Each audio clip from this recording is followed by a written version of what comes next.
everybody, it is I, as always, Ryan, your DM for this Pokemon D&D adventure that we're on, and playing along with me is... Hi, I'm Katie, I play Alma. You already know, it's Tyler, I play Gregory. And I'm Sky, and I play Charlie. Alright, so last time, you guys started your ascension into the Lantonian Tower. Your first tower, right? The first one of these towers that have appeared in this region. You guys explored around a little bit. You ran into some, and air quotes, I guess, intense training going on with some Weedles, right? And then later on with some Kakunas. And now it ended with you guys finishing off being the Kakunas. There was a battle of honor between a Cubone with one of his brethren, between Two Bones and another Cubone there. It ended with Charlie making a perception to hear what was beyond the door ahead of you guys. And it also, you heard at the end of it there, this laughter.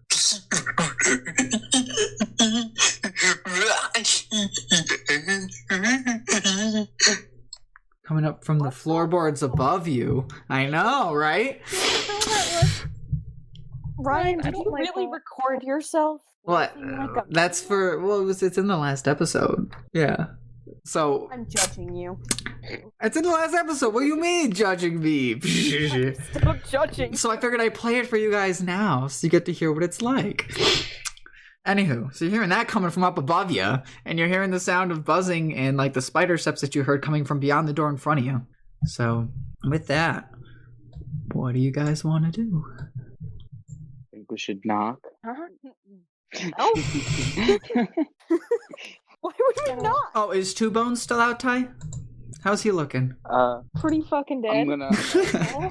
I'm pretty sure I swapped him at the end, if I'm not mistaken. Bronzor will be out.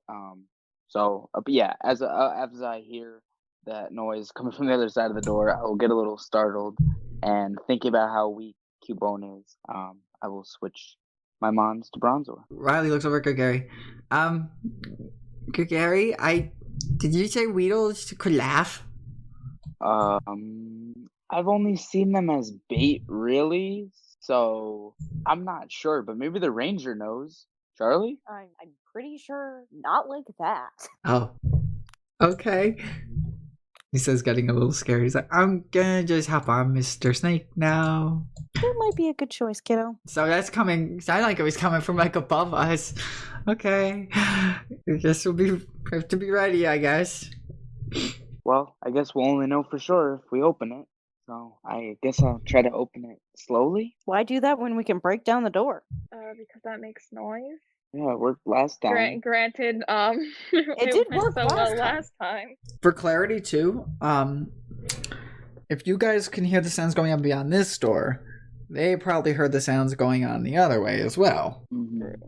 Something to think about, or at least there you go. Like, I mean, if we can hear the sound of the bee and there's something moving fast on the ground, they probably heard us fighting these guys, so they might anticipate us coming. I don't know if we'll really be able to get the drop on them, you know? Ah, the young voice of reason. Well, I'm just thinking, I'm like 6, 8.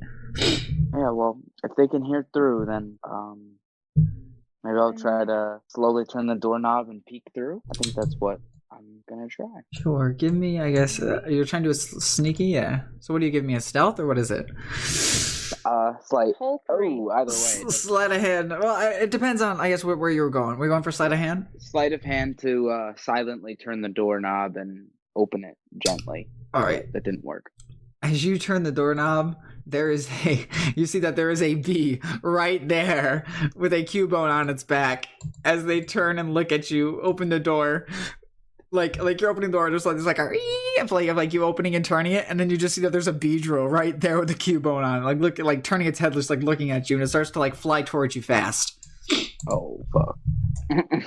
All right. As they say, you done fucked up, boy. You're right. I will let you do one action, Gregory, on what you'd like to do before this Beedrill's like right up in your face. One action. Oh shit. What can Bronzor do? Bronzor, please. Brother, please. I mean, you can even just slam the door, I guess, too, as an action. Oh, that's true. What would Gregory do? Scream? Actually, he's gonna try to. Scream. I was gonna say leap out of the way onto the ground. And probably scream while he does so. Right? Could I do like maybe like an acrobatics? Sure, we'll do that. All right. Try to like tumble out of the way here. 9. Mm.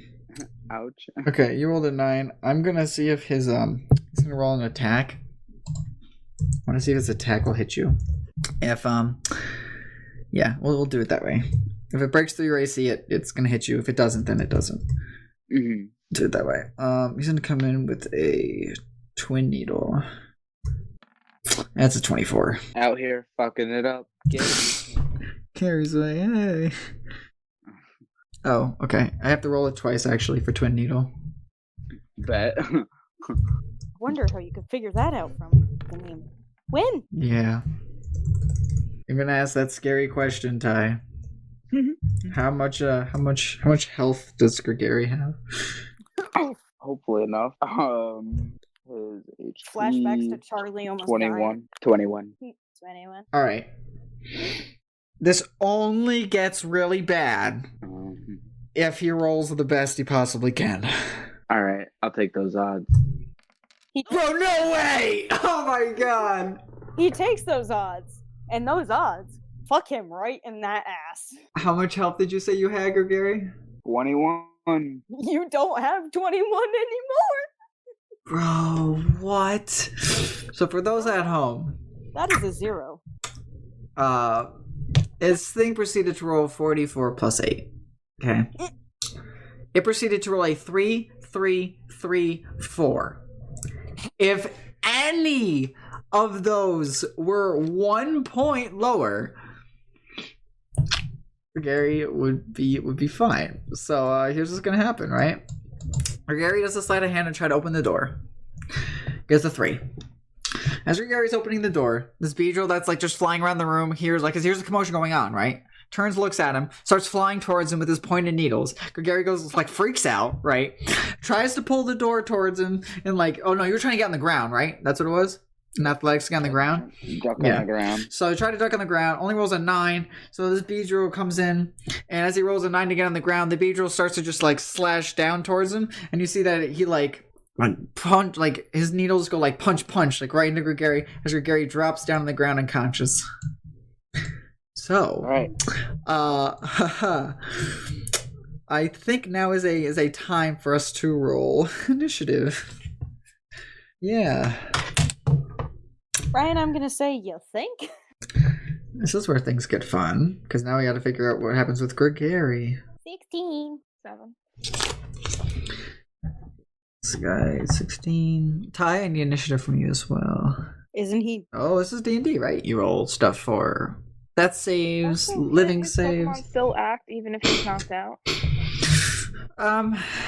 Debatable? This is a good question.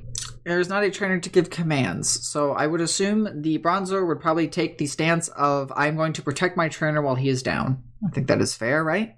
I don't think the Bronzor would fly away to engage in things. I think it would stay by Gregory trying to protect him. Is that a fair assessment? Bronzor is a very like knowledgeable, like more defensive unit than say Dynamite. Dynamite went off on his own and said, "Fuck you, Gary." He blew up that ship, though. He did. True. Oh, Ty, let me know what you get for yours, too. Oh, sorry. No, it's okay. I'm rolling. So that was for the Beedrill. This is for Mr. Snake. Mr. Snake with an 18. 4. I'm not getting up anytime soon. Which is actually probably favorable, right? Because higher initiative means you got to roll. So Yeah, that saves. that's let's see. Yo, oh my god. The ending of Gregory Green and 20 episodes in. It was a good run. It was a good run. No more jammers.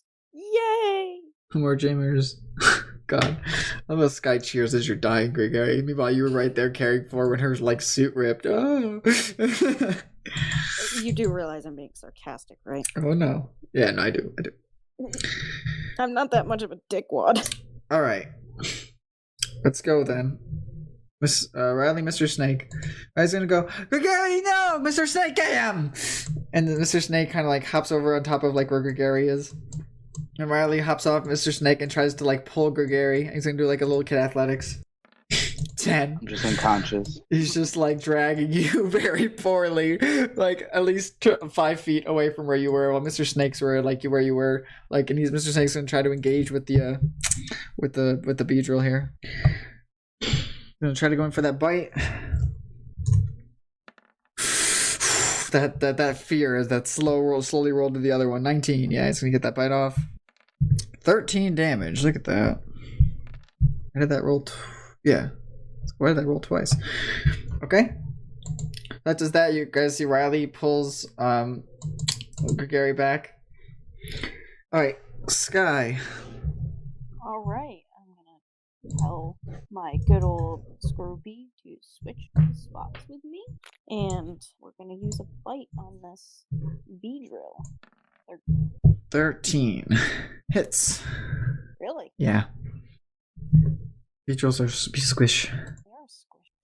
Yes. But they're glass cannons, if you will. 3. Okay, did your 3 damage. It's the V's turn.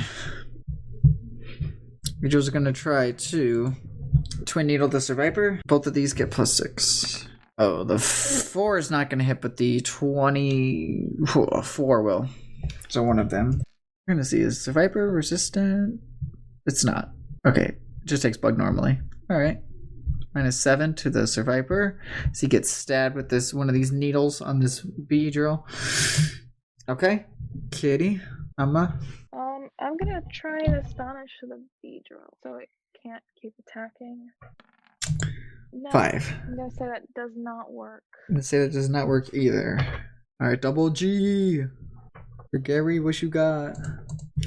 For Gary, as you're laying there unconscious, I'm gonna need a death save. Sorry, my app is giving me trouble. Is it, our death saves just 20s? Yeah, just flat D20s. 10 or higher. What? Save. 9 and lower is death. 9 and lower. Oh, that's a crit fail. Yeah, Ty, that's 2 on the death scale. He just needs one more. And Ah. permanently dead? My suit is torn. The Yeah. poison is filling my lungs. Yeah. Yep.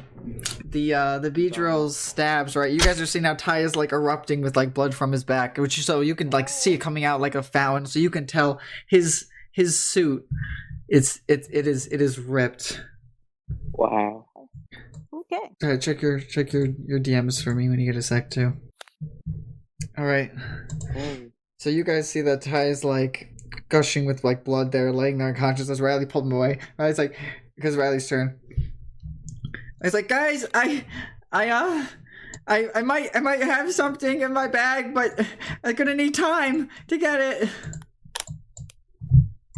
So this turn, Riley's gonna pull out gonna whip out, like he's gonna start to slowly take off his suit because your bags are inside your suits, right? So I guess, but I mean, he's kind of swimming in his. Maybe he doesn't have to take his off. he has to take something out of his bag, right? So Riley starts to take his suit off, and he's gonna forego the Survivor right now. Now Riley's being exposed to this toxic gas. As he's taking his suit off, I see him rummage through his bag. Sorry, I was the misclick. You see him reach through his bag, and he pulls out this like metal box. You guys have seen these tons of times before, and he throws out his like little machine to start purifying the air. And his last thing, so in his turn, right, he's gonna just start to take off his suit, and he's like, guys, the gas is really bad, but I gotta do this. And he pulls out his bag and he throws out the air purifier, so it's starting to like purify the air in this room. But keep in mind, Mr. Snake and the Beedrill are going at it through this door. And Riley goes, guys, somebody do something about that door! As he's like trying to again pull Gregory a little more as he's gushing blood more towards the air purifier with another athletics. Keep in mind, Mr. Snake's not going to get a turn because Riley's foregoing his command to do something to Gregory, okay? So, Gregory rolls an 8 as he just pulls Gregory like just a measly like a few feet closer to the air purifier as he's continuously like gushing blood, and Gregory like Riley as he's pulling him and then like tries to like lay on him and trying to like hold like trying to put some pressure on like his wound. He's like, guys, is this good? All right, Charlie. I'll yell to Amma and be like, can you close that door? Yeah, I'm on it. Okay. Because I'm going to go over to... Yeah, Riley's bag's out too, and you see like a bunch of his stuff spills out as you're over there from him like ripping out the air purifier, you know? Yeah. And as you go over, like Riley's gonna go, like, Charlie, I might have something. It's a first aid kit from that mart. I kind of took it. That's fine, kiddo. We need it now. Can I use anything in that first aid kit to help Gregory? Okay. Sky. Yes. This is, I'm gonna say, is gonna be probably a super pivotal moment for this entire campaign. Okay? Mm-hmm. Do me a favor. Yep. Give me a medicine. Okay. What's in that first aid kit? 14. Okay, I saw the 8 and my heart skipped a beat. I can work with 14. Okay. That's 6, Ryan. All right. Come on. I don't have your character sheets, bro. What's plus another 10? 1 for. Don't listen to me. Okay. Anyway. Poison type out. I have another +1 to my +5. See, so that's huge too, right? All this stuff adding up, right? With a 14, you're able to find this packet that's... I want to look up the exact name for it. I want to make sure I'm saying it right and try to convert it to Pokemon. It is called... Oh, God. You find this thing... This isn't the right word, but we're going to call it... You find some stuff that's called Conklander cement in the little package in the first aid kits. And it says, for sealing massive wounds. Now, with your 14... and being around some medical knowledge and things that you've... Plus, this isn't your first time with the first aid kit, is it, Sky? No. Not to bring back times with Apollo back in the ship, but right? There was a time where you worked with first aid kit there. But yeah, since Riley basically stole this as a precaution, in case if I'm stealing stuff from the Pokemon, it might as well be useful stuff, you know? So he steals this top-line first aid kit that's got some of the stuff in there, such as Conklander cement. In the real world, EMTs have this as well. It's basically stuff that you can pour into a cut that instantly seals it, so that no blood gets lost. Like, as your blood naturally clots, right? But it's just some powder that you can pour onto a wound if it gets cleaned, that you can then use as a sealant to stop the bleeding from happening. Now, it poses risk for infection, poses risk for all this other stuff to happen, but at least the person won't bleed out on you. So, you find that in your first aid kit, looking through things quick, and you find like bandages and run-of-the-mill other stuff. But that's the biggest thing that's jumping out to Charlie. That, and you also see that there's like a little vial of like rubbing alcohol you could use to clean a wound. Okay. That's what you find in that kit, Charlie. Well, we definitely should at least clean that wound and put that stuff in it, and then deal with him if he's like got like you said, infections or anything else like that later. Right now, we need to get him up and not bleeding to death. Mm-hmm. Okay. So you find that in the medicine, like you find through the medical kit, you find that. I want to see, okay, describe to me how you want to go about giving this to him. Well, I guess I'll use some of that alcohol wipes, like kind of wipe away some of the blood. It's still going to pour out. There is no avoiding that right now. And then after I get it as like clean as I possibly can, like hold some pressure down on the wound a bit so it like doesn't start bleeding. Have the kid open this pack, and then after opening that pack, removing my hand and pouring it. Get what I mean? I think so. It's like if someone has a gunshot wound. Okay. You're gonna fucking put your hand on it to get it to stop bleeding. Yep, I know Riley's been kind of like lay on him a bit to try to stop it, getting his entire outfit just like covered in Gary's blood, like his little shirt and stuff. Oh, this isn't traumatizing for an 8-year-old kid. No. I was really talking to him about his past, you know. But I hear you. But yes, so you do that there. All right. Do you want to do sleight of hand or medicine? Medicine. Okay. Sleight of hand is worse than medicine. Sounds good. Chance with medicine. Because this is a medical thing. Either could be applicable. All right. Guess we'll try. Gregary, if you die, I'm sorry. 24. I don't think you're dying either. Yeah. So Sky is like having Riley move and like starting to like push away some of like the blood from this double stab wound into Gregory as she's just pouring the cement on after trying to like clean off all the blood around it, just like how you described. Okay. Yep. So you notice that Gregory is now no longer bleeding, still unconscious. With that, the Beedrill's going to go. Beedrill's going to try to attack Mr. Snake. But there's now bloody needles trying to do another twin needle. 8. Completely misses Mr. Snake. He's like trying to stab. Mr. Snake is like spiraling around like Mr. Snake's got a face of like seriousness upon him. Like one of our members is like critically hurt because of you. I ain't letting you touch me. As his snake body's just like coiling around the needles that are just missing where his body was. He's just coiling around the needles that are there from the Beedrill's hands. Amma. Yep. Alright. So I'm gonna try and close the door and get the door shut ASAP. So what would that be? Strength or something else? So these doors have all been kind of push doors, right? Yeah. So for the door to be open, it's towards Mr. Snake, right? It's towards the direction of where you guys are if the door's open. So it's in your guys' room. It swings towards us. That is correct. Meaning if I were to push it and keep like my body on it or my weight on it, I can keep it closed as long as he can't stab through the door at me. We should be okay. So I'm assuming we're just pushing it closed. So is that just a strength check? Okay, so tell me what you're doing. So right now, right, you're about maybe 5 feet from the door because Tox is there, and tell me what you want to do because Mr. Snake's currently engaged with the Beedrill. Like, is Mr. Snake in the way of the door? Like, can I close it without Mr. Snake moving? Here's what I'm saying, right? It depends on what you want to say or do, right? Because you could say something. You know what I mean? Like, right now he's engaged with the Beedrill. So, like, they're literally fighting, like, in where the doorway is. Like, you're seeing, like, the snake, like, reach forward to bite as the Beedrill's trying to, like, stab at him and stuff. Mr. Snake's, like, being the gatekeeper, if you will. He's Hodor, okay? He's trying to... Yeah, I mean, Mr. Snake is, like, pretty solid. So I'll ask, Alma's gonna yell, you want in or out to Mr. Snake, and see if he wants to back up into the door and let me, like, back up into the room, let me close the door, or if he wants to stay and finish off the Beedrill. Alright, I'm gonna do a flat D20, okay? Okay. 10 or higher, he wants to try to engage with this Beedrill beyond this door, so it doesn't pose you guys a problem. 10 or less, he gets freaked out by what you're saying and he's going to back away, being like, okay, yeah, we'll just close the door. That sounds like a good idea. Yeah, sure. Okay. Ready? Let's see. Yes. 7. He's backing up. Okay. Yep. He looks at you, he nods in like understanding, like in the heat of the battle, as much as he'd like to engage and just fight this thing, because that's all he's been trained to do right out in the wilderness is fight and train and get stronger. He realizes that, okay, yeah, I have to put my fighting urge aside, my natural instinct, and I'll hop to the side. So he's gonna scooch, and with that, Alma's gonna like kind of nearly take a running start at this door. As much force as she can put on this door, she's going to put on this door to try and shut it as fast as possible to make sure the Beedrill can't come in. Okay, give me an athletics. Athletics. Oh, cool! I get more to that. Dirty 20. Say? Yeah. Dirty 20. Door shut. Yep. You slam that door shut, and you're so you slam it. What are you doing after you like slam it shut?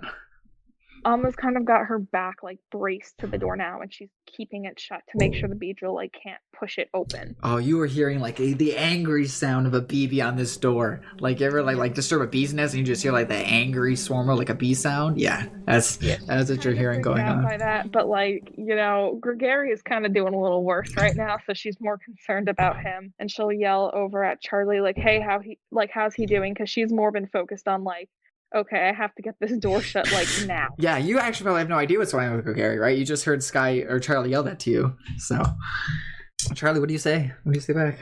Well, he's not bleeding to death anymore. He's not awake yet.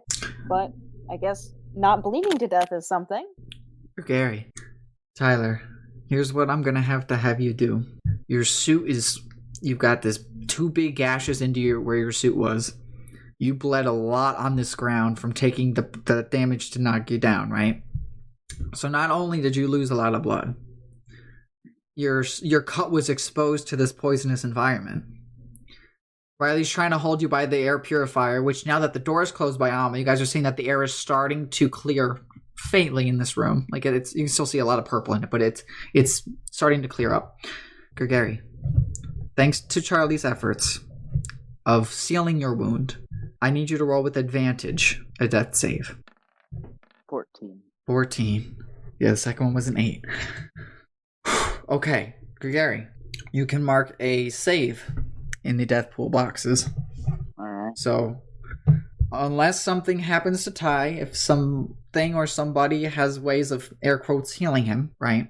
You'll continue to make saves until something else happens. Now, Charlie, looking quick in the box, that was one of the quick things you found was that Conkeldurr cement, like looking at everything quick. When it's your turn, we can do more looking around to see. I don't know if you guys have any other sorts of medicines or things, but we could talk about that as well. But yeah, so with that was Gregary's turn. We're now back up to Riley with Mr. Snake. Riley's gonna get up off of Gregary. He's now coated in Gregary's blood from trying to drag him over to this air purifier.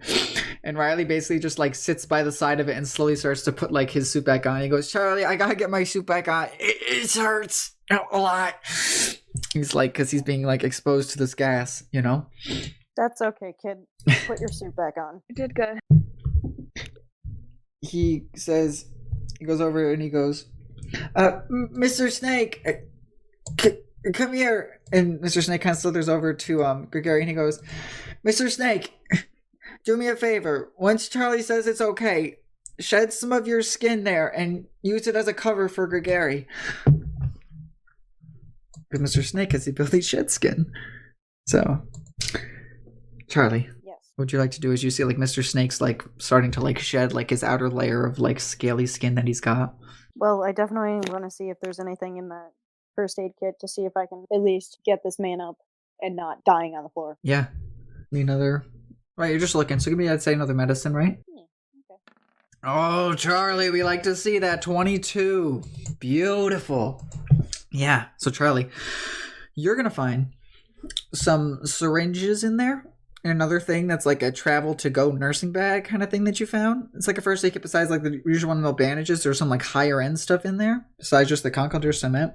You find that there's a antibiotic that's in a needle. It's a picture a antidote, but for people. Okay. To deal with bacteria and viruses and whatnot. You also find that there's a IV, it's a syringe that says steroid to help with infections and things. And as far as healing for humans, there's no other healing for humans thing you could find. But there is some stuff for if you have anaphylaxis, which is an allergic reaction. There's an EpiPen. Well, and there's also with peanuts, and I don't believe he's allergic. Nope. And then there's also a you, Katie. I know. I have a peanut allergy. You do. Wow. And I'm the asshole who eats peanut butter around her. Mhm. Hey, but I get to stab you. Yeah. Yep. And you find one last syringe that says Narcan. With your 22, you know that that Narcan can be used to bring people out of overdose situations if they've passed out or are knocked out. So, yeah. I don't think that's gonna help in this situation. He's kind of not overdosed. I don't think he's had drugs. I mean, I would say it is a way to potentially bring a person back from your knowledge. Okay. That is unconscious. Alright. And for all that you know, right, you don't know what this poisonous gas has done to his open wounds and things. It's something to breathe in gas, but to be exposed to that chemical, with your 22, you're also able to tell all right, this gas might have gotten into those cuts. He could definitely be having some sort of toxic reaction to some of this stuff. Some of this might be good. So. Yeah, so I should definitely inject him with the antidote. At least. Sure. And yeah, with your 22, you're able to give it fine. And actually, I had you roll for give me another D20. Have me, let me see if you're able to give that. 14. Yeah, with a 14, you're able to give it well enough that you're all right, this is in, looks right, all the medicine's in there. Okay. Okay. So I will say this. His bleeding is covered. You've given him something to help with the poison and poison problem toxicity, right? As far as all the poison gas he could have been exposed to. Mm-hmm. So here's what we'll do. Beedrill's gonna try to attack the door.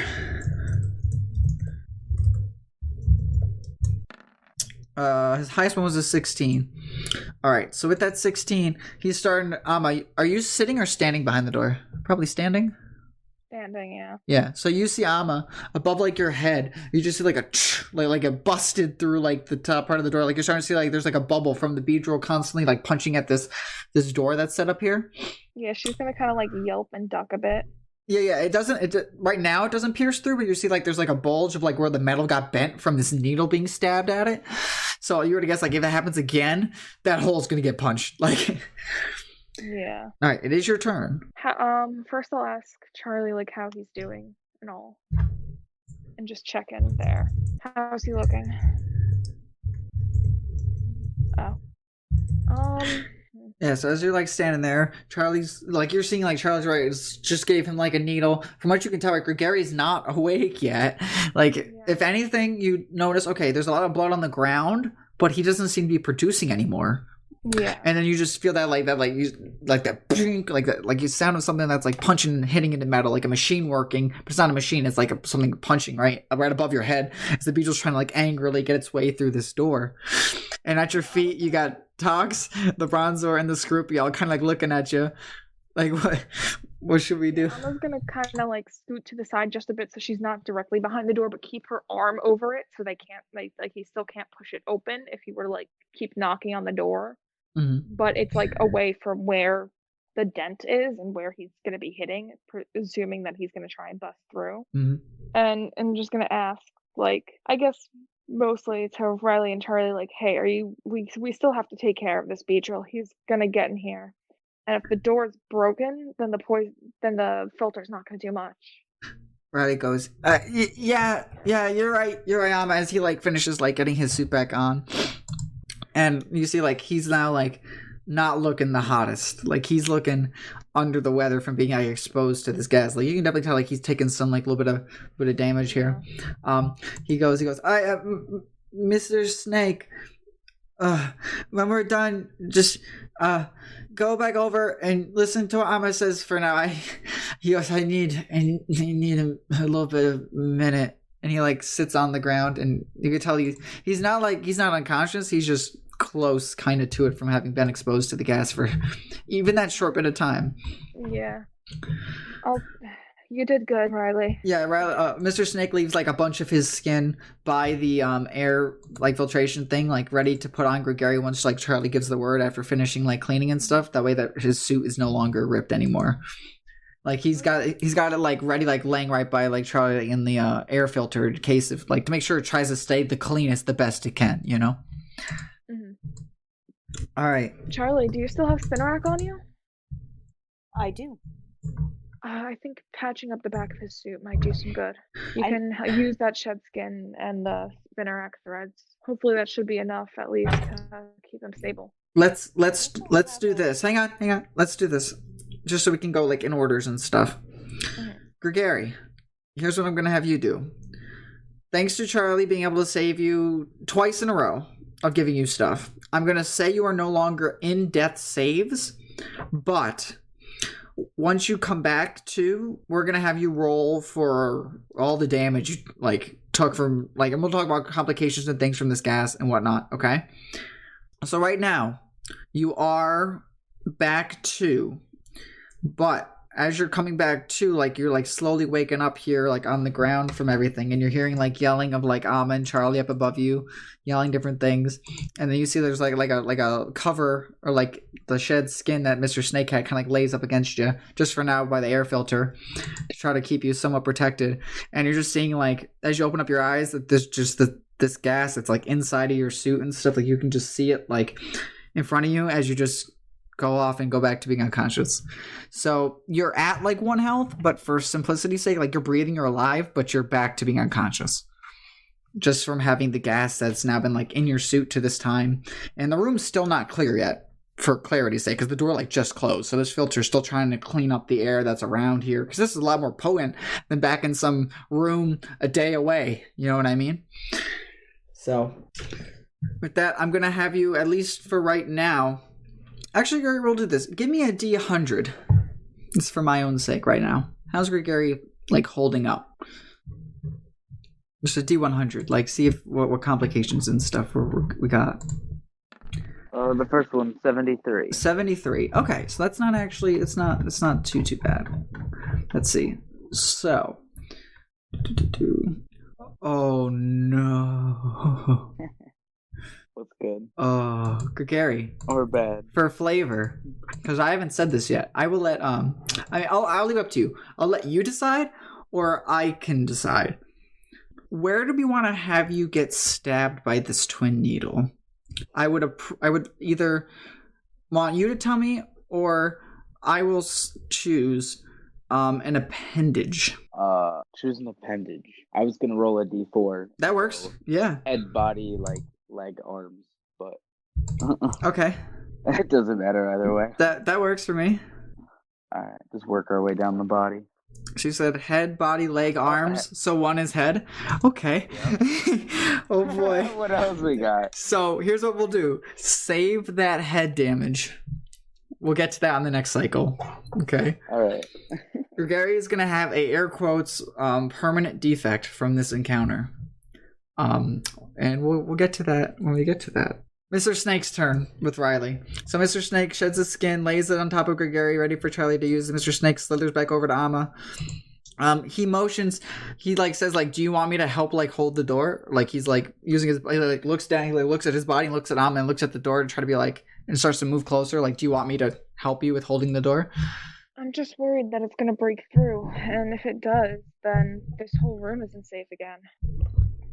Mr. Snake nods his head. He looks around at the group of the Pokemon that are here, and he's like, we all can't do anything. And he looks super frustrated because he's I can't, to get through that door, you have to open the door. You know what I mean? Yeah, exactly. Yeah, Amma's not exactly the brains of the group. She's trying. No, you're just holding it. No, you're good. I mean, it's what it is. She's still kind of holding the door, but at the same time, if the door is broken, then they can't suck the poison out, which is the issue here. I mean, she can let Mr. Snake out if he does want to go through and finish whatever. And we'll just say that her turn was letting the door swing open enough for Mr. Snake to go through and then shutting it again quick. I mean, he looks at you for that idea. He looks at you you want to go back out there and finish the job? I think at this point, I think he'll nod his head after seeing Gary's condition and seeing how Riley got exposed to this gas because of this guy. So, I think he definitely would want to. Tox is gonna go with you two then. So we'll open the door. Tox will kind of scooch over by Mr. Snake, and the two of them will get ready to go through the door. Because hopefully, with the with both of them rushing through the door directly at the Beedrill, it'll startle it enough that Amma can just kind of swing it shut again. All right, so with that, yep, they're both going to just hop through quick. Yep, and then Amma's going to shut it again behind her. All right. So now the Beedrill now, you open the doorway and the Beedrill's that's trying to pound above it. All of a sudden the door opens inwards and he starts to fly in, but Mr. Snake whops in with his tail and knocks the Beedrill back so that him and Tox can come running through as you slam the door again with them now back in the other room. And presumably the two are now acting just on their own accord. They know to attack this thing. Yes, I would say so. For simplicity's sake too, when we cycle through, we'll just I'll do commands and stuff just as they would do probably their best attacks to try to fight this thing. All right, that was Amma. Oh no, yeah, that was Amma, right? Wait, whose turn was that? That was Mr. Snake. That was all Mr. Snake. Whoops. Oh wait, yeah. That's okay. No, that's fine. We can say that. Yeah. That was her turn. That was fine. With getting talked. Okay, we'll do that then. That's fine with me. As well, just to be fair and not have her move twice. Yes, thank you. That works. Charlie. All right. So you actually see Gregary come back, right? For that little bit, he goes he's and then you see he goes his body comes back to breathing very shallowly. Mm-hmm. But then you hear him be oh, and then he just goes right back to going to sleep because of this gas inhalation. Okay. So, all right, we still have the Narcan. Some other antibiotic thing. And then the thing for anaphylactic shock. Right. Well, I do have a sewing kit with me still, but I'm assuming it's not safe in the thing to pull it out of my bag. So, guess we might as well use Spinnerack's webbing. Alright, so I'll switch out to Spinnerack. Okay, so here's what... Oh, yeah, okay. I mean, we'll do it for fun. Simplicity's out the window at this point. It's all good. Yeah, so you switch out to Spinnerack. Perfect. Mm-hmm. All right, so I'm gonna like try to place this skin over his suit where it would be bad. Sure. Like where it's open. And then I will tell good old Spinnerack to put all of his, like, just put webs everywhere. Web him. Yeah, so he like wraps mostly around like where his head is, because that's where like one of the needles like went. Like it was like his head and like his body. Like got him because like Gary was like trying to peek around the door, and then the Beetle just turned was like nope, and like tried to go in for a stab there. Yeah. All right. Yay. Yeah. So I guess you give me a medicine for giving that one. We did for the other one. Sure. 23. Beautiful. Okay. Yeah, so you're able to give that just fine. No problems there. Good. All right. Beedrill's turn.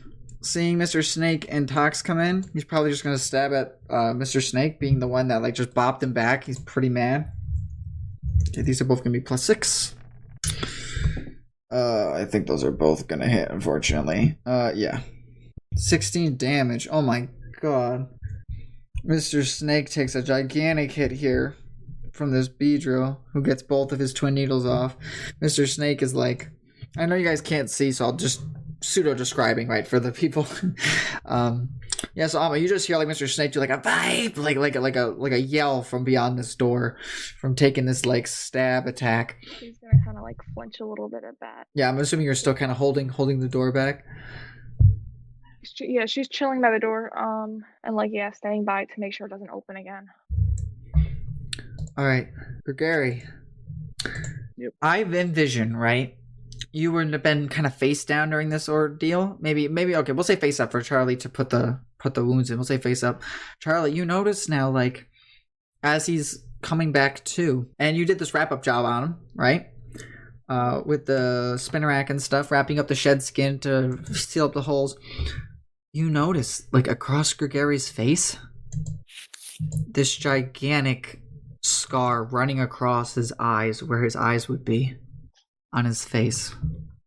And you can tell, like, oh, that's bad. Like, you filled, like, the area in by, like, where his, like, middle area got stabbed, but from the other needle to the face, he like maybe turned his head to wince from taking the stomach one, and when he did that, it grazed just across where his eyes and his face are. So he's got a mark, and you're like, this is gonna leave such a mark across this man's face and from what you can tell, like, his eyes, they're there, but they look like the tops have been kind of like grazed from this attack. Like, Charlie, right now, give me a medicine from what you can see. 21. Yeah. You're like, if he's going to be lucky if he sees again from this attack. All right. Mr. Snake's turn. Riley's going to like move his body over towards Gregory on the safer side of the door now, as the air is almost fully clear. Meaning next cycle, the air in this room should be fully clear. Riley looks over and he goes, Charlie? Yeah, kid? Like, he looks like he's, like, not doing how, and he goes, like, he's starting to, like, cough. He goes, like, how is Gary? He's doing okay for now. He isn't gonna die anytime soon. Oh, that's good. Okay. And, he's, like, trying to look around the room. He's like, okay, Mr. Snake and your frog guy, you're on. Okay, they must be over there. He gives like a very weak shaky of his hand, gives like Amma like a thumbs up. I'm gonna kind of give him a thumbs up too, and just tell him, take a risk, kid. Don't worry about it. We got this. Yeah, he's gonna just lay down. He's like, it sounds good. Yeah. He just like lays back down. Mr. Snake, who's fighting on instinct on the other side of the door. Mr. Snake's in his prime. You know what I mean? Like he's ready. He is going to... You're going to attempt to do his melee master ability here. So... I'm going to try to do it with a Night Slash. Mr. Snake's only a 9. Even regardless, that would not have made it. So yeah, so as he comes in to try to do this like dark like slash at the Beedrill, try to get its attention because he's mad. The Beedrill just gets pulled back by the Cubone on the back that's like just pulling it back. So like the dark energy just goes like whoosh, like right by him as it misses. All right, Charlie. Yeah. You now have Gregory, who's not looking the best at all. Like I said, I mean, he's alive, but he's looking so injured from this. Like, from what you can tell, like, you've been through this medicine kit. There's nothing like you can find that could help with his eyes. Like, it just looks like the best thing to do right now is to just try to get him out of the gas the best as possible. At least right now, like, because he just took so much in on his suit and while he was exposed and all that. So what would you as Charlie like to do? And then there's like Riley next to him who's basically like coughing, pretty injured as well. I don't know. Okay. And that's fair. If you'd like, could potentially skip you and come back. It's entirely up to what you're thinking. I know you have your spin rack with you as well. Yeah, I mean, we already fixed his suit. Really, is there anything else I can do? I mean, he is still laying down, as I guess Riley is as well next to him. And you're surrounded by cocoon of bodies and a cubone that's down on the other side of the room as well. Yeah, I really don't know. That's completely fair. Yeah. Do you want to go with Amma? Do you want to stay with the boys? What are you feeling? I guess I should check on how. I mean, because we already know Gary's doing okay. I guess a good word to describe, he is stable. That's in the lowest form of okay. Mm-hmm. So I guess I should check on how Riley's doing, because this kid is sounding like he's dying. Give me medicine. 24, of course. Beautiful. Yeah. You can definitely tell Riley took a lot of like toxic inhalation. Like, he's looking, from the wounds that you can see, his skin's looking kind of red from the toxic exposure in the air. And you have no idea how his like lungs and stuff look, but from what you can tell, like, he was coughing a bit earlier. Okay. I still have that. Don't I have another thing for an antidote? Yes, you do. Maybe I should use it on him, so, like, because he's the only one who has inhaled it. Mm-hmm. Your Gary's fine. Yeah, I think I will. Like, I'll just open like the back of his suit or like a part to just like just the tiniest amount to get this little needle through, so I don't have to poke a hole in the suit. Nope, that's fine. To like just get this injection in. And like the air is, from what you can tell, like at this point, like the air should be all right. Like the air is looking good. So if you had to like remove something, you could do it like super, like you could do it quick and not have any complications. Oh, okay, all right, another medicine. Yes. 18, looking great. Bro, the amount of times medicine is coming clutch. Yeah, no, that's great. So you're able to give it to him fine, and you're seeing like he's, the like red around his skin is starting to like decrease and subside from like the poison toxicity of the air. Okay. After Charlie goes the Beedrill. Beedrill continuing his conquest of the other side of the room. Gonna try to hit up with one of his last twin needles. Both of these get a +6. Yeah. Bro, no way. Alright, so Amma, so you hear... What was that? That's a 3-3. 4-4. Plus 4. Yeah, Mr. Snake, you hear the sound of like, fight! Come from the other side of the room. Mr. Snake doesn't resist this? No. This is Bug. Okay. I mean, Tox resists it, but I guess it's fighting? Wait, really? Hang on a minute. Yeah, Tox resists it. It doesn't show it on the app of him resisting it. But if Mr. Snake is just poison type, yeah, he'd resist this because Trubbish resists Bug. Exactly. Mr. That's Snake's so weird. resisting these hits and having the damage. Okay, then we're gonna say Mr. Snake's not dead. I'm gonna leave him at his current health though, because he has taken. I mean, even if you have 18, that's still 9. You know what I mean? Yeah. So I'm gonna leave him at the health that he's at right now, which is not the best, but because this Beedrill has hit him like 2 to 3 times now, he's not dead. He's not knocked out. That's a fair point. Thank you. Yeah, it's so weird. Maybe there's just no space for it on the app because it says like resistance bug. Oh, all right. It's the first one. This is the first one. Amma, it's your turn. Ryan. We're good. We're here. Again. We're here. It's been a day.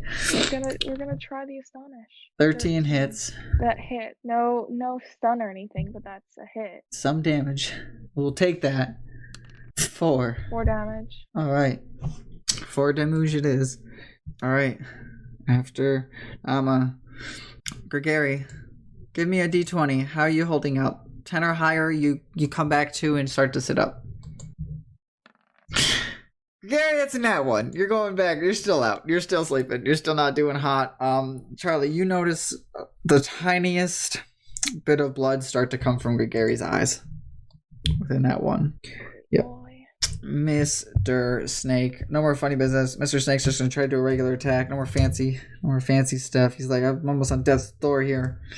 It's this snake. I guess it's B. 11. No.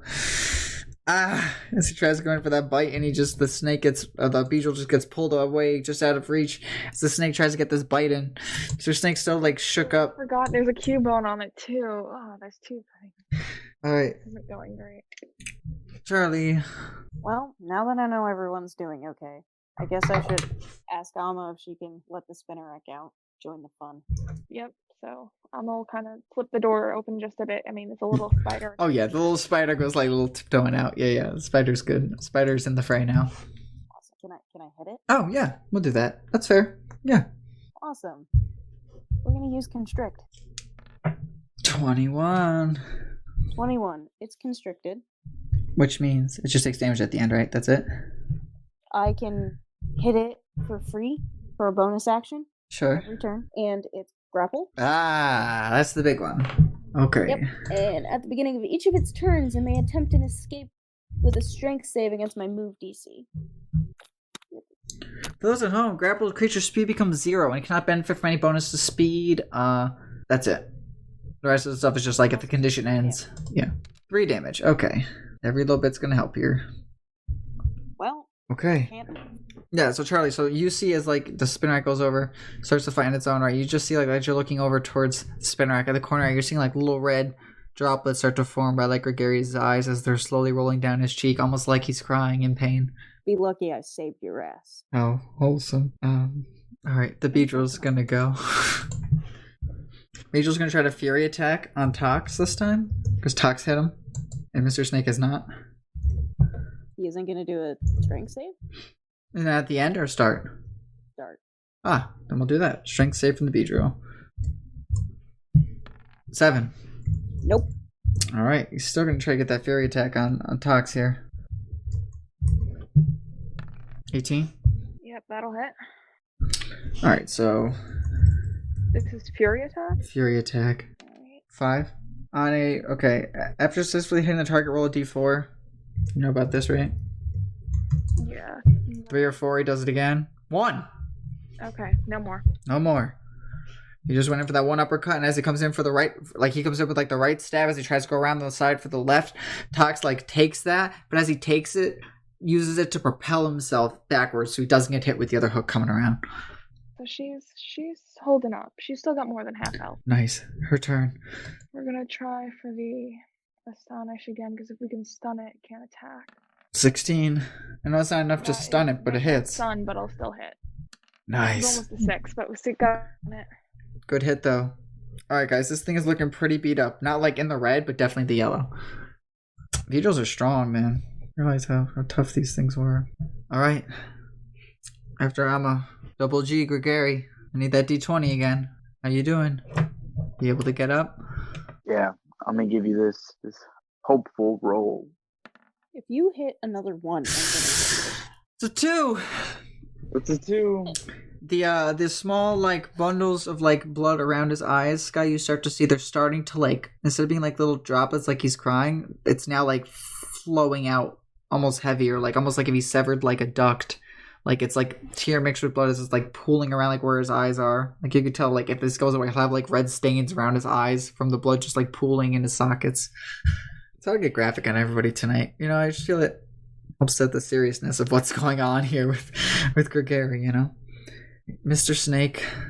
Almost kind of been like bracing against the door this entire time. Yeah, as soon as those other guys help though, because she has to. Yep, to keep at the door. You're the door watch, Alma. You're on patrol. All right, Mr. Snake's gonna try to get that bite on. All right, Mr. Snake. Last episode, you were cutting through everything. This episode, you roll a 10 and like 8 and all these low stuff. All right. Mr. Snake tries going for that bite as this Beedrill's just like dodging. This Beedrill's holding its own in like a 3v1 fight against y'all. All right. That was Mr. Snake as Riley's gonna go like Oh, Charlie, you stabbed me with something before. I did. What was it? It was an antidote for the poisonous gas. Oh, that's smart. Yeah. Yeah. Okay, I'm gonna take a quick nap, okay? Okay. Okay. lays right back down, knocked. Charlie. Alright. Is there a stick around here? Oh yeah, you guys are around all these fake trees, like not even fake trees, around these all like dead trees that have like grown into this side of the hill here that you guys are fighting on in this anthill, but the cocooners were sitting up on, so there's definitely sticks. I want to take one of those sticks. And a bunch of kakuna carcasses, if that's for it. And the Cubone body. I want the sticks. Alright, how many? Just one. Okay. You've acquired a stick. I want to poke Gary. Okay. Wake up, bitch. Gary, give me a D20. Do you wake up from Charlie poking at you? 4. Oh my god, what a night to have bad rolls. Oh my god. Yeah, Charlie, he's you're seeing his breathing is getting like shallower and shallower, so like he's taking longer breaths, it seems, like almost like once every 10 seconds. Like the blood loss from his eyes is just like becoming so much. I just read a message from Gary like, I'm dead ass dead, leave me. Oh. Do you want to be dead, Gary? Because I'll make you dead. Are you saying that too much? You're like poking at him and he's like not reacting to your poking. Yes. Alright. Bronzor kind of like floats over and like gets like by you. And it kind of looks at you, looks down at the guy, and goes like, Zor. You'll be fine. We'll take care of you if he dies. Oh, Ty. You want to share that, Ty? That's good. That's funny. Just sent a text that said, just bring my backpack for character number 2. Oh my god. I don't think we've had a character so close to death ever. Jeez. So, instead of me not wanting my character to die, it seems like Gary really wants to fucking die. I mean, this is the heart of the cards, bro. He keeps rolling like 4s and 2s. Ain't much you can do. You roll one more 1, I guess we're gonna have to kill you. But here's what was pivotal though, Sky, right? Your medicine check. If there wasn't anything in there, and he keeps rolling all these 4s and 2s, you realize Gary would actually be like gone. Yeah. Anyway. Can we? Yeah. Beedrill. Well. Oh, you have something else. You have a spinnerack. No, you do. Yeah, go ahead. Yeah. You get that free damage, and you get to do the other thing because he's still grappled. Exactly. All right, do your thing. I was just gonna say, we're gonna camera shift.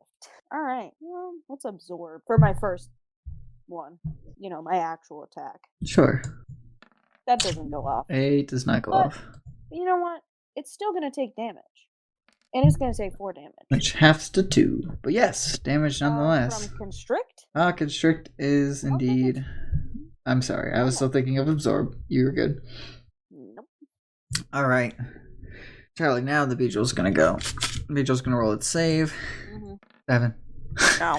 He's still wrapped up in this constriction from this web. This web from this spinnerack. Like his like nails are like they're just trying to like poke his way through him. He's gonna try to attack the spinnerack with a fury attack. 24. Ryan. Yes. It's not a shuckle. 7. You mean 4? Nah, it's normal. What do you mean? Oh, it's normal. Fury attack's normal. Yeah. Does it get to hit again? Let's see. Yeah. How are you looking? Spinnerack hasn't taken any of this. Okay, another 7. Does it hit again? No. That's a 2. I don't ignore that +3. That's a 2. So it gets like that bop bop with like a left and right hook as it just like is scabbing and stabbing and poking up at the spinnerack. All right, I'm gonna stick with that astonish because even one attack, one round of it not hitting is gonna do good. Though I'm running out of these astonishes. Go for that sky uppercut. 30-20. It's stunned. Oh, that's huge. It's stunned. Nice for 7 damage. Oh my god, that's amazing. And a stun. This thing is bringing it home here in the red. All right. Flinched here. Gary, with your blood pooling around your eyes upon Sky poking you, shaking some of that blood off around your eyes, I need that d20. If you roll low again, more complications are going to happen. 12. Okay. In my mind, I was like, that was 3 turns of bad rolling from it. If that was again, I would have more. I'd have you probably re-entered death saves. But no, 12. All right. You are able to you're able to do, stuff within reason. I'll let you say what you like to do. You're not like on the ground out anymore. Like you're semi-conscious. But you're still laying there and liquid on your face from the blood you could feel and stabs in you, and your gut was basically almost punctured open. I'll try to kind of open my eyes and feel like a weird sensation. Let out a little cough. I don't know if you have eyes to open there, bud. Yeah, I don't think you can see there, bud. No shit. I realized that. I can't open is this them. real life? Is this real life? Or fantasy. Is this real life? Played by Not Queen. only can his character not see, but Shut up! You're taking it out of the moment. Shut the fuck up. Okay. Okay. Guys, I need help. Please put me in dynamite. Get me out of the poison. you are out of the poison. Yeah, but I'm in a cocoon. Yeah. Trust me, it's safe in there. Bronzo nods his head looking at Sky. No. You're in one already. It's my dying wish, you bitch. Die. Do you want to die? Oh my god. Ty, you could probably touch your Pokeballs if you want. You did roll a 12. Oh, I can? Alright. I'll say you probably can. That shit, I'll just do it. Yeah. He says it, looks at Sky, and Sky goes, "Do you want to die?" He just looks over, bitch, presses his own Pokeballs. Myself. Yeah, let the man who's bleeding out, eyes gushing blood. I got it. No, really, I wouldn't want to worry you. Don't worry. Did you make the switch? Make the switch and try to have him eat me. No one's helping me. Like, dynamite. Come close, dude. Come close. Question: can he even be on dry land? We established this episode 3. We did say that by the laws of fish, they can, because Pokemon logic. Does he have a walking speed? Yeah, it's 5. he pulls his spikes and rolls. Or I picture like he tilts his body back and just pull his spikes out of the ground and then leans forward to re-stick it back in, but further. He comes down and goes well, it's just like a Don fan, just fucking steamrolling. Pulls his spikes and whoosh, just rolling like Sonic. Oh yeah, but remember the Whalmer is a steel water type, right? So he opens his mouth, it's Whalmer. It just opens its mouth for you. And he grabs me with his tongue. And it's like a metallic tongue that just pulls around and pulls you in. You're able to still its mouth is like a netting that's so fine, but you can it's like a one-way material you can sort of vaguely see through. Perfect. So yeah, now I'm safe in my steel protective shell. Yeah, for those at home, what's the size of Whalmer, right? He's a large, so you're allowed to. Oh yeah, for sure. He looks over. What? Charlie, what's that? It's big. That would be the Whalmer that he apparently wants to be inside. Yeah, didn't you guys use that to block the hole of the cave or whatever? It's 6'7", the Whalmer. 6'7". If he curls up, he can just think the netting or whatever you were describing. It's called baleen or something. Yeah. Maybe it's Maybelline. Maybelline.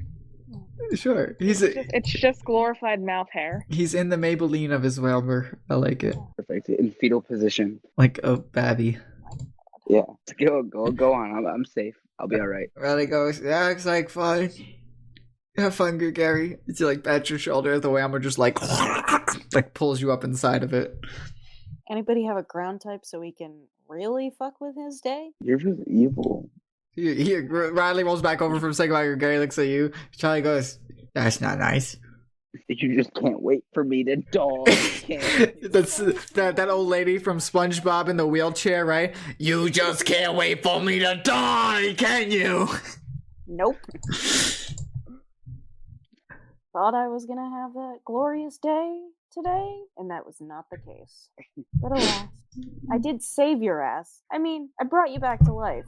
I'm pretty sure I can take you out, too. Just like A man's at 1 in the fetal position? Yeah, I think Gary looks over just like Mother. yeah, I think you can take me.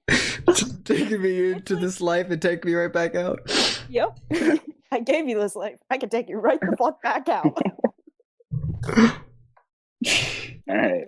Alright, Mr. Snake's just gonna go. He's gonna try to whop this stun. Oh, he's stunned, right? Is that the condition, Katie? Well, flinched. No, is it stunned? What does it say?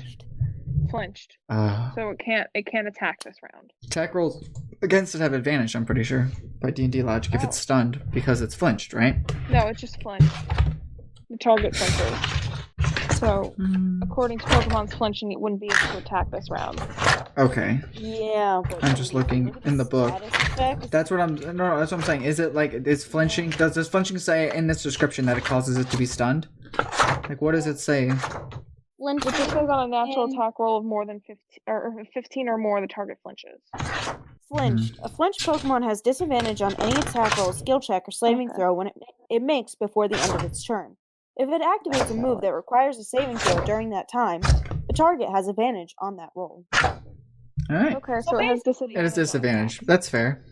So basically, we have been doing flinching wrong this whole time. It's alright. I have told Ryan before. Oh, don't pretend to be on a high horse and then not say anything one time. This is the best time. It's the best time ever to be fixing it. I agree. We'll thank Charlie for that. No, I'm playing. I fucking told you like 10 episodes ago. Oh, I do not remember. You might have. I have the messages, Ryan. Better pin those. I fucking will. The snake's going in for that bite. Dirty 20. It's gone. Vedro gone. So Mr. Snake goes in for that bite as he just bites the thorax of the bee and shakes it and just throws it to the side as it sinks its fangs through, and the Cubone's gonna go flying out. Oh yes, we have to attack this thing too. So the Cubone's now off the Vedro. Okay. That's a picture of your sister's ankle that I didn't want to see. Because that's pertinent, thank you. Alright. Charlie is up. Yes. Alright, I guess we'll constrict this stupid little bug. Bound. Yeah. Die, bitch. Oh, 12. This does not hit. Alright. Vedro, which is now the Cubone. Let's see. What does this Cubone want to do? Alright. Cubone's going to try to Bone Club the Spinnerack that tried to come at it. Nat 1! Fumble. That's like the first fumble that wasn't Gregory dying. No, I'm playing. Roll the wheel of misfortune. 18. He is exhausted to level 1. Okay. Alright. Yes, we're gonna go and instead we're gonna use a mud slap because lowering the -1 to attack rolls could be helpful. So that 13 does hit. Yes, okay, so that's 1. So in the future, -1 to attack rolls and then damage 1. It's a ground move, right? Yes. Okay. Neutral. 5. 5 damage. Yes. Good hit. Okay. Bad hit. Gary, what would you like to do? Yes. Stay inside and maybe use some hit dice. I like it. Take a little nappy nap. Sounds good to me. All right. I'll do that on some rolls just to see what I get. Ooh, describe me what your character is seeing. What's going on, or lack thereof. Or lack thereof. Yeah, exactly. I mean, he would probably be hearing a lot of echoes off the metallic body of Dynamite. Not really sure what's going on. Probably very confused, in a daze, because a lot of blood loss. So just definitely gonna try to sleep and hope to stay alive. Sounds good. Well, what did you roll for your hit dice? I feel like Gary is dying wish could be right. He's like, I'm going down. Have me go down the way of the warrior, inside the belly of dynamite as he self-destructs. What level are we? 2 or 3? What level are we 2? If you do that. 9 health. Oh, that's good. I'll take it. Oh yeah, at this point. That was an 8 and a 1 on your 2d8s. The highest and the lowest. Sounds good. Alright. It was Gregory. Mr. Snake gonna come in. Mr. Snake gonna try to get that bite. Try to bite this little Cubone like he's been doing with all the other ones. It's like, this thing, nothing. That snake, let me tell you, 22. 11 damage. Good hit. Okay. Cubone is in the red after taking that really big, like, fangs just biting into the back of him. Like, you can hear, like his outer, like, part of his skull start to, like, crunch and snap under, like, the pressure from the fangs of Mr. Snake. Alright. Charlie. Yeah, I guess we constrict again. Wait. Oh, it's a 17. It rolled twice. It's a 17. Why did it roll twice? I only had it roll 1. I have no idea. That was being buggy for me earlier. Like when I was trying out stuff earlier today, so it could still be 17, so you're fine. Well, it's constricted. Get that damage. Fight! Oh, you want to just describe how you... Spinnerack shoots bug web. It squeezes. You die. Nice. Or would you rather? Head go pop. Ooh, whatever way you're feeling after all this. Yeah, head go pop. Head go plop. Okay. Okay, wow. Alright. Okay, so I'm gonna send this to you guys quick. All the Pokemon out are gonna gain 1,000 XP each that were engaged in this Beedrill fiasco. Okay. Well, my Spinnerack gains a level. I need to use Pokemon that are not Tox, because Tox is higher level than everything else. Well, I have 2 level 4s right now. I mean, assuming Amma probably can hear, like, the fact that the fights died down, should we consider taking a rest here? We should take a rest here. That's a good idea. That way everyone can hopefully get back up on their feet. Amma still probably doesn't know exactly how bad Gregary's doing, just that it looked pretty bad from where she was. But she's been too busy on door duty. She's been holding that door like a Dickens. Making sure everyone's safe. Yep. So it's time for group rest time. So is everyone gonna come back? I guess Pokemon gonna come back through the generator door? Amma's gonna just kind of hold it open quick so everyone can get back through and shut it again. Mr. Snake is like slowly limping his way. Well, at least he isn't dead, so let's be happy with that. Anybody's mons gains stuffs? If not, that's okay. Just curious. Like XP and things. Yeah, my Spinnerack gained a level, so I don't know if it has any new moves. I guess it does not. Oh, that's a good point. Just how does Pokemon get it? I feel like every Pokemon was involved, right? But Bronzor wasn't. No. Too busy dying, unfortunately. Just death? Yeah. Alright, so everyone's taking kind of a short rest. Anybody using potions and things? Or what are people up to? Riley said something, I was like, okay. Oh, yeah. We're still here. Okay. We are still here. Alright. Haven't left yet. No, I can only dream that we left. You can dream, but it ain't gonna happen, kiddo. Charlie, I was a big Weedle. That wasn't a Weedle. Oh. What was it? That was a Beedrill. Okay. I'm actually looking for something real quick. So I haven't used this yet, but this might be applicable now. You're what? As a Johto trainer, I think I might have something that might help out here. I think I might know what you might be doing. Try it out if it's what I'm thinking. I'm reading it over now because it's been a while and it hasn't been relevant yet. Oh, until now. Does it not? Where is it? Bruh, where is it? Sure, I think I know what you're talking about, but I'm God. I don't know. I can only tell you stuff you've told Riley, unfortunately. In the name of God, it has divot. Talk about that item. That was good. Yeah. In the name of God, it has divots. It's supposed to be like a like a tea ceremony or something I could do to roll extra dice or something on short rest? Or am I going absolutely insane? That's what I was thinking. Yeah, because I don't see that. I see something about weapons now. Has it been changed? Oh, are you on the website? Yeah, I'm on the jambinder.com. Oh, I need to find that. Yeah, there's no tea ceremony here anymore. What? Instead, I swear to God that... strikes.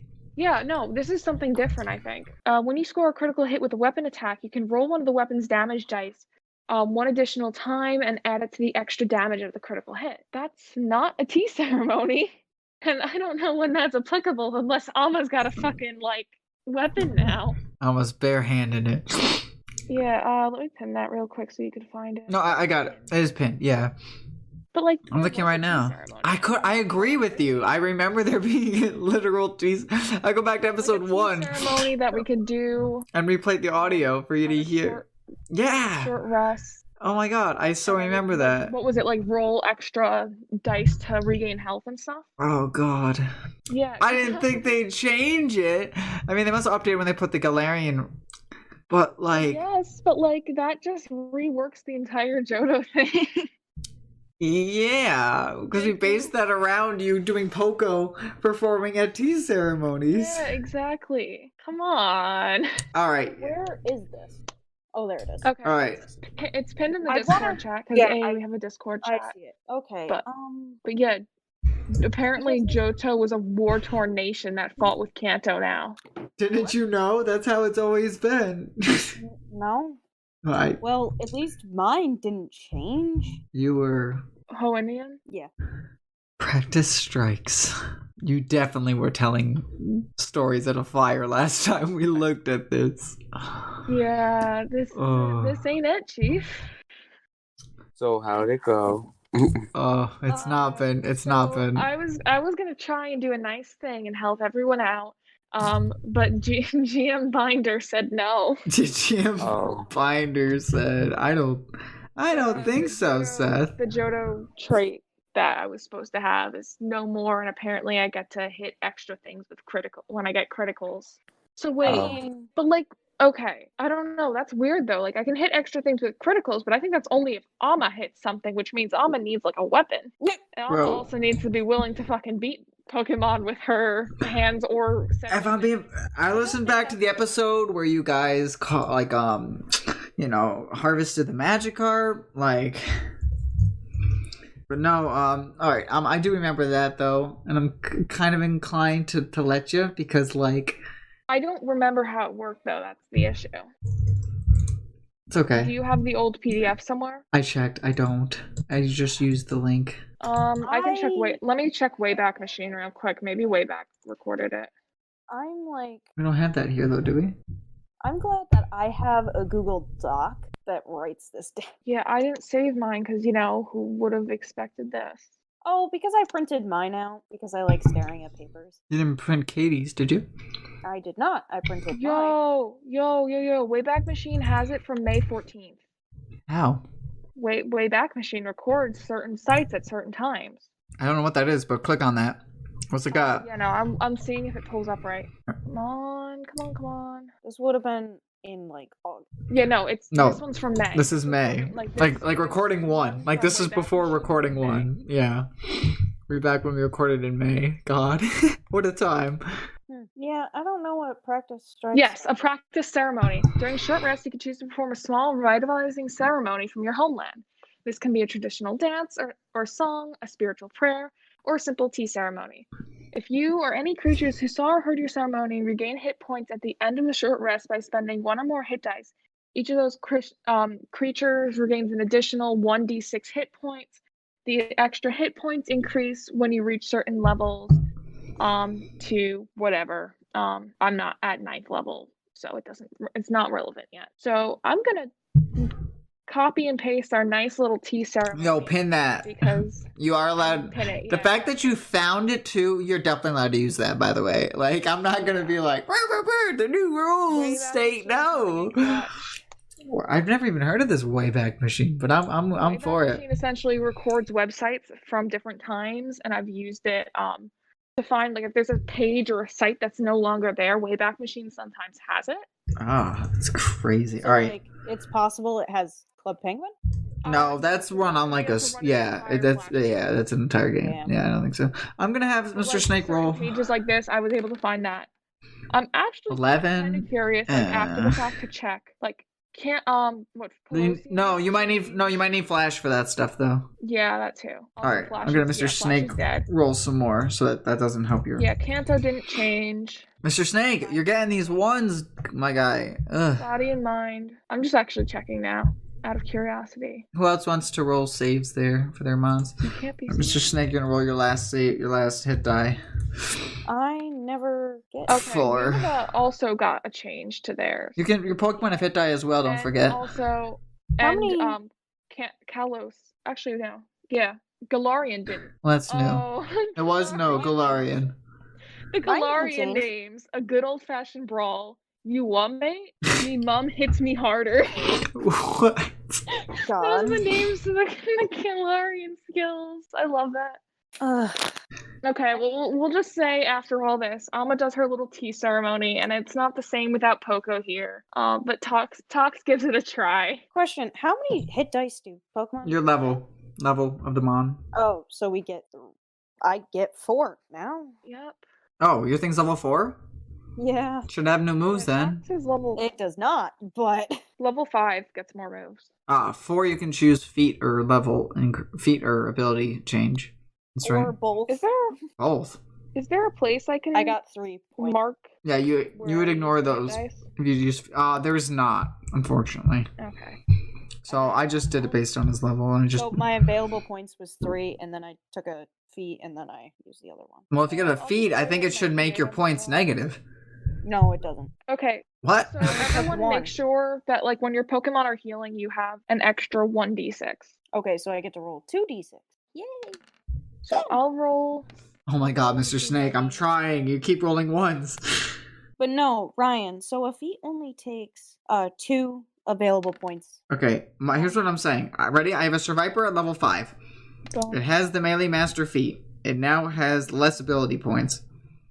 I don't know why. Yours doesn't show that. Nope, my available points are 0. It's the same with my Trubbish. Did you give him a feat? Yep, they both have their hidden abilities. Oh, I see. So like, Oh my gosh, poor I just want to say this. Damn. I'm One, really just- 1, 2, 1, We're 2. gonna leave it there. I thought Mr. Snake was bad, but oh. Can I just say that this is very nice.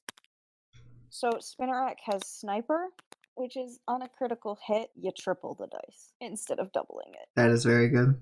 Okay, so Tox has used 3 of their hit dice with the bonus, using also the bonus one from my tea ceremony, and has between those 4d6 has only been able to regain 6 health. Oh my God. When you roll 46 for damage and only deal 6, feels bad, man. But hey, look, I found my tea ceremony. I was able to do my tea ceremony. Yeah, we'll take it. Exactly. Is Gregory gonna use his hit dice? No, I used some earlier. Is he gonna use any more? Yeah, I mean, we have 3, don't we? Because we're all level 3. I want to see, how much did Gary use before? 2. Oh, he rolled 2d8, right? Yeah. Gary, you got one more hit die you can use, Ty. Phew. And then you get an additional 1d6. 4 and a d6 now. D6. Oh my gosh. And another 4! Who is he? Okay. It does say, I will look at tea ceremony one more time. You or any creature. So that would mean Gregory can also roll hit dice and get a bonus one. Yeah, that's what he just did with the d8. Yep. Because he saw your show from inside the bowels of Dynamite. Mr. Snake still hurt, but went through it. You Alright. know, Ready I only used 1 hit dice, and I have almost all my health for back. the Spinnerack? Yeah. Yeah. I thought you rolled 2d6 because you did hurt dancing. Yeah. Yep. I think okay, what's the plan, guys? Is he gonna roll? For his health? Yeah. Isn't he like bad? Let's do this. Oh, 7's pretty good. Do another though. Oh, 11. That's good. Yeah, You he's get good. another one too for the tea ceremony. No, I counted the T. I counted the T. But you In my first one. isn't it for each dice you get another? No, it's not for each, is it? Just each regains an additional 1d6 hit points, is what her tea ceremony says. Oh, It's not each die. Holy crap, no. that'd be great. Yeah, that's probably why they took that away, if that was the case. Okay. So yeah, you guys go through your rest in this tower of death and bugs. What do people want to do? Well, I'm gonna switch out to my beautiful, beautiful boyo, Skorupi, with his little tail tied. From what we were able to see into the room, or actually I can ask Tox real quick, was there anything or anyone else in that room? I mean, assuming no one else came to attack, I'd say no, but... Tox nods her head no to you, saying if there's anybody else in there. Alright. But it does put her hands a little bit above the ground, and then goes horizontal, picks her hand up again, goes horizontal, picks its hand up again, goes horizontal. So there's stairs going up. She nods her head. Alright. Alright, let's go fuck some dude's life. I'm gonna give you a break, Tox. You've been doing really good for me. Alright? Get some rest. And Anna's gonna kind of pet the frog, and Tox will probably be proud because she's been putting in the work. She's been doing okay. She's healed up. She's feeling a bit better. And I'm gonna bring out Bramble instead. Oh, we going Weird. spiky this route, ladies and gentlemen. Yep. Got Dynamite, we got I don't Pointy have gang. Spike Ball. But yeah, All we I have- have is Scorpion. Scorpion. Whoa, I can move Scorpion. Yeah, I can move yours too. Okay. See? Okay, cool. Yeet. Okay. Bring it back. Bring it back. Give me your thing back. Okay. This is chaos. Anyway. A little bit. Yeah. So I guess let's get moving. Amma is still holding out for the perfect moment. Gregary, get out of the fucking whale. We're moving. Or just stay in the whale. I don't know if he can attack with you in there though. Pretty sure no. Get the fuck out of the whale. Does Gregary get out of the whale? Just get out of the whale. Oh no. Look at this. I made these things called Sour Patch Bunnies. Mm-hmm. I feel like they taste better than the OG Sour Patch Kids for sure. I don't know why. Do they? Maybe just because they're shaped like rabbits. Alright, we're gonna say for now, Gary's in there just kind of resting. We'll let him say later on if he wants to come out or stay in or whatever, but I would assume Dynamite would follow you guys. Hopefully. I mean, it seems like he listens to me going boom instead of his owner. Flashbacks. Okay, he'll be instead following. Alright, let's go kick some bug ass. Alright. Andale! Alright, let's get going then.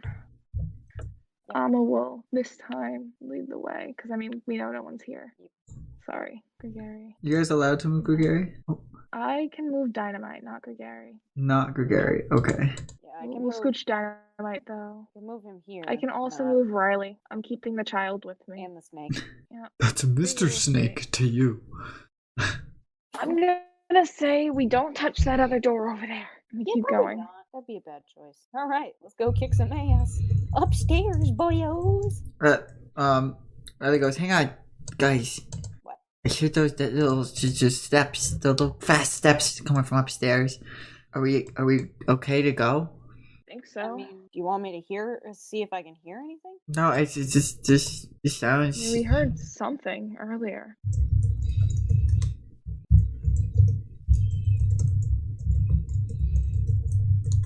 Okay, I was just saying if we go up, there could be something there. And well, I know you guys said there were spiders. We haven't seen any spiders yet. And I'm saying is if we go up, we I don't know what to expect. But those things came at us. Then I don't know. We have to keep moving forward. I know. I don't know what good it's gonna do waiting. We did take a rest here, but I know. we have to finish what we started. Okay, let's go. Alright, let's go. All right, let me grab you guys. Pull you up to the next level. Next level, a whole ass new page. Nope, still here. Oh, it doesn't show you guys how big the level is. I don't know what you guys can see when the screen's all dark. Besides just being dark. Just dark. Just Yeah. dark. No, just black void. Okay, let me get this room for you guys here. It says you guys come up the stairs. Well, I have a fun little thing to read to you guys too as you come up. I'll get that read. Okay. Oh, I messed something up quick. Hey, Oh, hello. Hey. sorry. It's good. Sound okay. At least I don't know what's happening, but you sound alright. Let me do this here. I'll read you guys the little thing. You know. Okay. Alright. As you reach the top of these stairs, you're now feeling pretty high up in the tower. You start to feel that the poison in the air is thickening, as you can faintly make out what appears to be 2 more doors on the sides of you. To the left, you see a door, what appears to have a large green circle on it. And to your right, you see what appears to be jail bars drawn on the doors. Ahead of you, along the metal curved wall that you've been seeing, that's kind of, if you were to guess, be the middle structural support that holds up this tower. And the metal curved part in front of you, there's a small protruding metal box with 2 small holes in it that are facing you as the group. It appears to be just a little more than a foot above the ground, the little holes. Your suits are now reading a poisonous gauge level of 50. Is that too much for the thing to handle? What is the thing? The suit? No, your suits are still intact. It's just telling you what it's at. Well, we should definitely check out the box. I'm curious about these jail bars. What do you say, Alma? Check them out, I guess. Which first? I don't know. The box is definitely a bit weird. Maybe that? Alright, let's check out the box. Yeah, if you're going over looking at more at the box here, you're gonna notice, like, okay, there's 2 like little circular, how did I word it here? 2 little circular holes that are about maybe like a foot off the ground that are kind of facing you, but otherwise it looks like this box is kind of built into this metal wall. I guess picture like an outlet to an extent. But it looks like stuff could go into the little holes. What does it look like could be put in holes? Like do they have like divots on them? They are 2 kind of circular holes going in to the box itself. It looks like something small, like something or 2 some things could be put in. Okay. Well, I don't think we have either of those things. At least I don't remember picking something up like that. Nope. So I guess one of those doors first. Yeah, let's check out the jail bars first. Who knows? There might be someone Alright. in here that can help. I'll follow your lead then. Awesome. From beyond the door, or what are you doing? I guess we'll say that. I personally will be kind of looking in to see if I can see anything past it. You're- Does it look like a jail? There is give me a perception. We'll do that. Awesome. And then I can describe the room for you. I can do that. If my sheet would stop sticking to my other sheets. 6 plus 13. 19! 19. Alright, yeah, I'll read you everything you see here. Awesome. Okay. You're able to see cages on the side of the room. And what appears to be that they look like little jacks. And one of them is a larger form of jacks that are in the cages. At the cages, there appears to be also 2 small cubones. Standing next to them is a larger version of the cubones who appears to be wearing a lab coat and has vials of different toxins next to him at the table. Oh, that. Oh no! You said jacks. I didn't actually hear that. Oh my god, it's little. Oh fuck no. Oh fuck boy. no. Can we try to get the sneak attack on them? It'd be dangerous, that's for sure. But if we were to get them out of their cages, they'd probably help us. Of course they would. I mean, they hate them. Well, the cubones, Yeah. I mean, look how Jax reacted when he saw the cubone for the first time. True. They wouldn't be able to help it. It's like the Vipers and Zangoose. Exactly. So I think it's best that. Well, not to mention they shouldn't be in the cages anyway, but. Yeah. Sneak attack might be best then. Alright. See if we can get this door open quietly. You probably have higher stealth than I do. Maybe? I have better sleight of hand. And yeah, I get sleight of hand. And I get advantage on if I use stealth with Screw. True.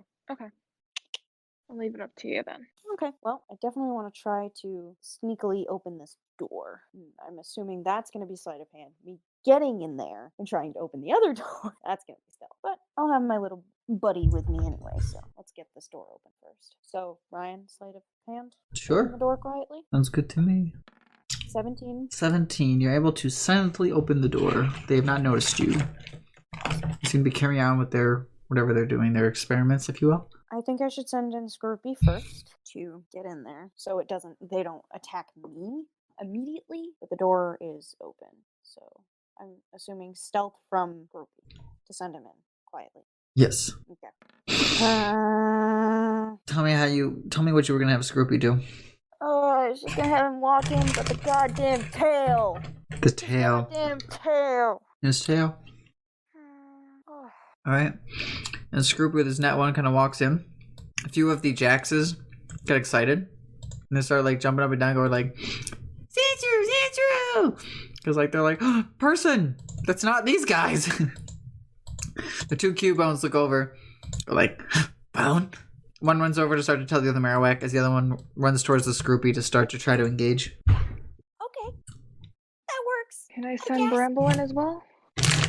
No, I mean, actually, yeah, and then we'll have everyone kind of like roll initiative here. Yeah, So my Gary, are you initiative finally is... gonna get out of the stupid fucking whale now? Yeah. Gary's like, I've achieved the form of whale. You know, that's not bad for a -1. Gary got that 18. Okay, I'm gonna have all the Cubones and all them move as a unit there. So let's do this. Okay. All the Cubones and the larger Cubone there. With an 18, but Tyson's their group to go after you. Have Riley go. Mr. Snake. So to be fair, right? Short rest don't restore PP. We said correct. Nope. Okay, so Charlie's last, right? Yep. Okay, Double G, you get to go first.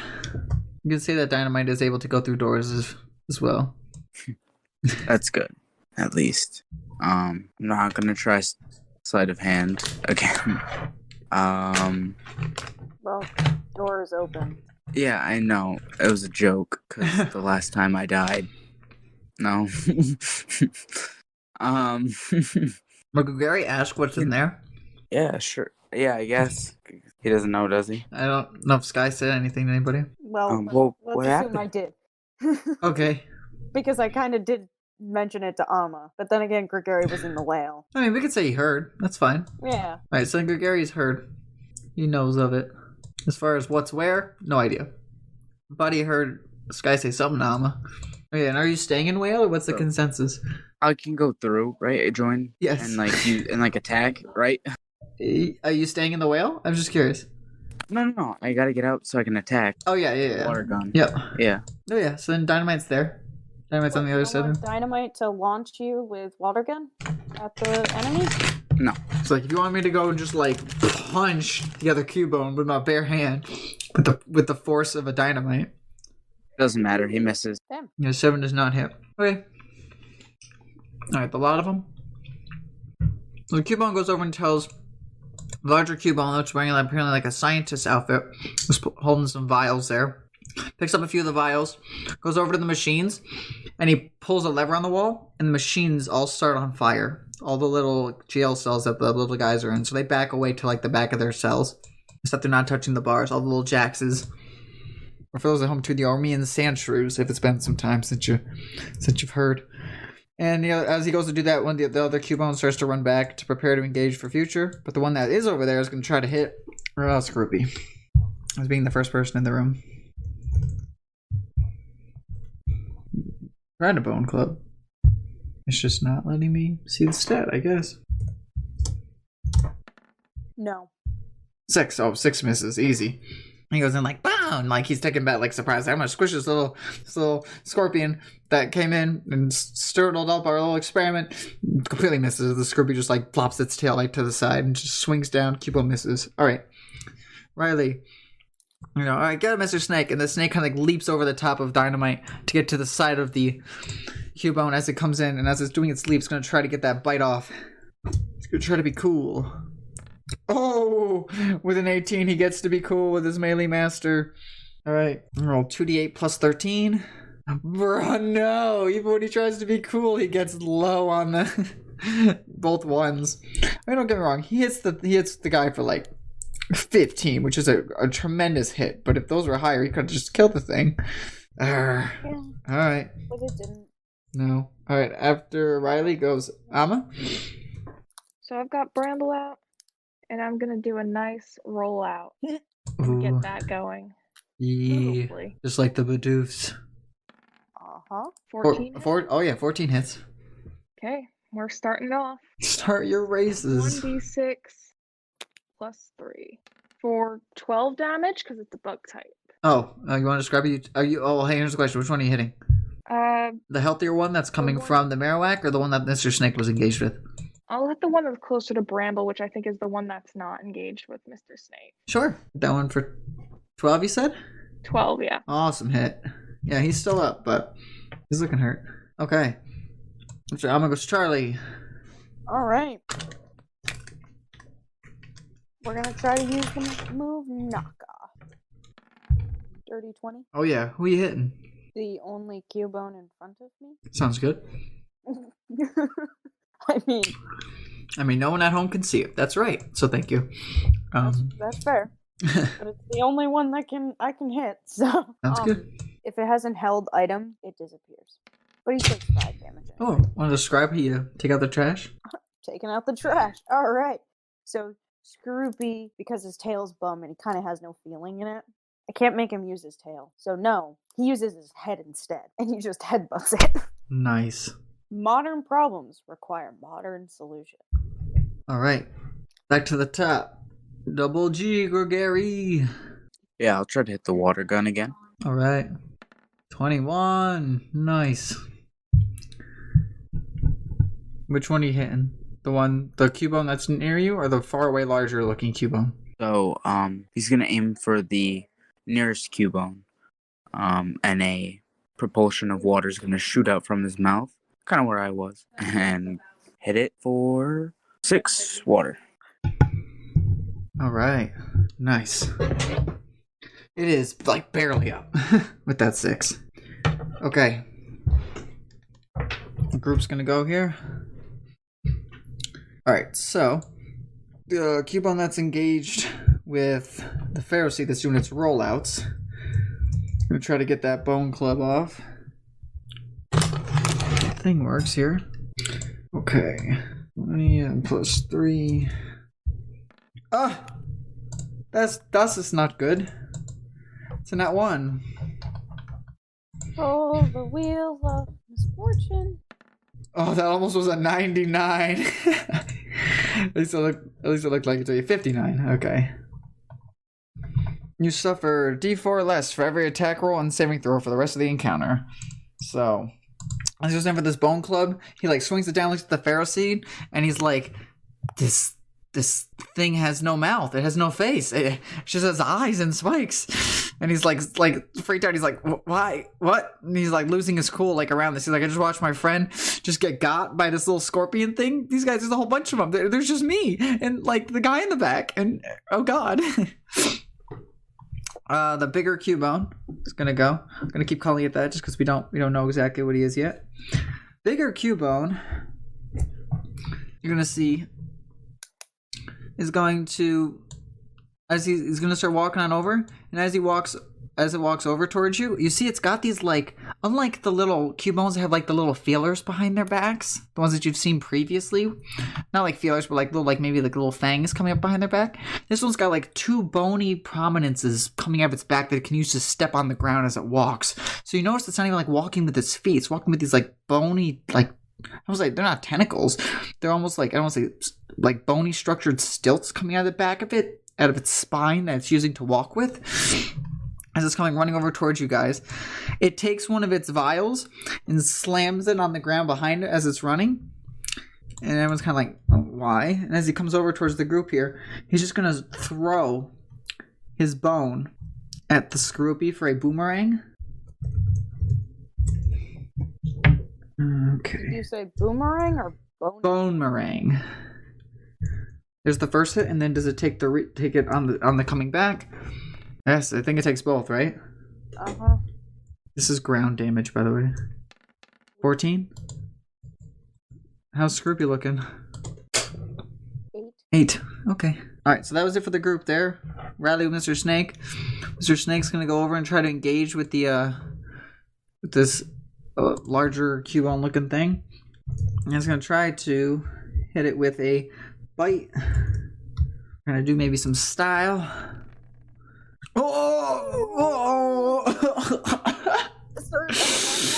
Nice. Lordy, that's a nat 20. Okay. And he's doing his melee master combat trick. Oh my. Alright. You can tell this snake is pissed. It's like, because of all y'all here, my trainer, my little buddy, who I'm not protecting, is he got hurt trying to help out another friend who I could care less about. But it's all y'all's fault. So you see like the survivor's face is look different. Like he looks so much more serious as he whips his tail, draws it like if a samurai pulls their sword out and points it away. He does that with his tail, and he uses the rest of his body to fling himself towards this gigantic walking cubone with larger antennas, and he just goes in for this night slash as he tries to slash at the bottom of his the bony prominences that the big cubone's walking with. All right, here comes the damage. Okay. We'd be waiting though.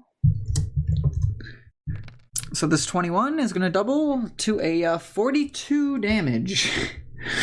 As he comes in with this slash, and you see as he cuts through, he's tattering this larger cubone's lab coat that it's wearing, and you see it's smashing all these vials that were on the inner parts of the larger cubone, and it takes all this damage as it falls down from its bony prominences as he snaps off one of its right bony legs as the thing's now just diagonally standing, falling down as the snake is just on top of it, covered in spikes, slicing and cutting it apart for 42 damage. Oh and boy. Is it still alive? Yes, it is. Okay. You notice that where the it had vials full of poison stuff on it. You notice that since all those shattered, some of its wounds are starting to heal around it. But it was still alive before that too. I'm not just okay. being not just metagaming. No, I swear on my life, I'm not metagaming. Its ability says it could do that too. So it's if it does a certain thing. All right. After Mr. Snake goes Amma. All right. Well, we're gonna try that rollout again. Went so great the first time. This time we're gonna go towards the Marowak and try and get off some real damage. So let's see. 15 hits? 15 hits. Oh yeah. Okay, so I get to roll 2 of these bitches. Wait, I'll check real quick. Dealing damage if you use move on turn, double the dice. Double the dice, that's right. Attack. So we're gonna go up to double the dice. That is another Well, that's pretty good, huh? 28 damage. Yeah, I'll let you describe how, yeah. Bramble, who hasn't stopped rolling since fucking smashing into that first cubone.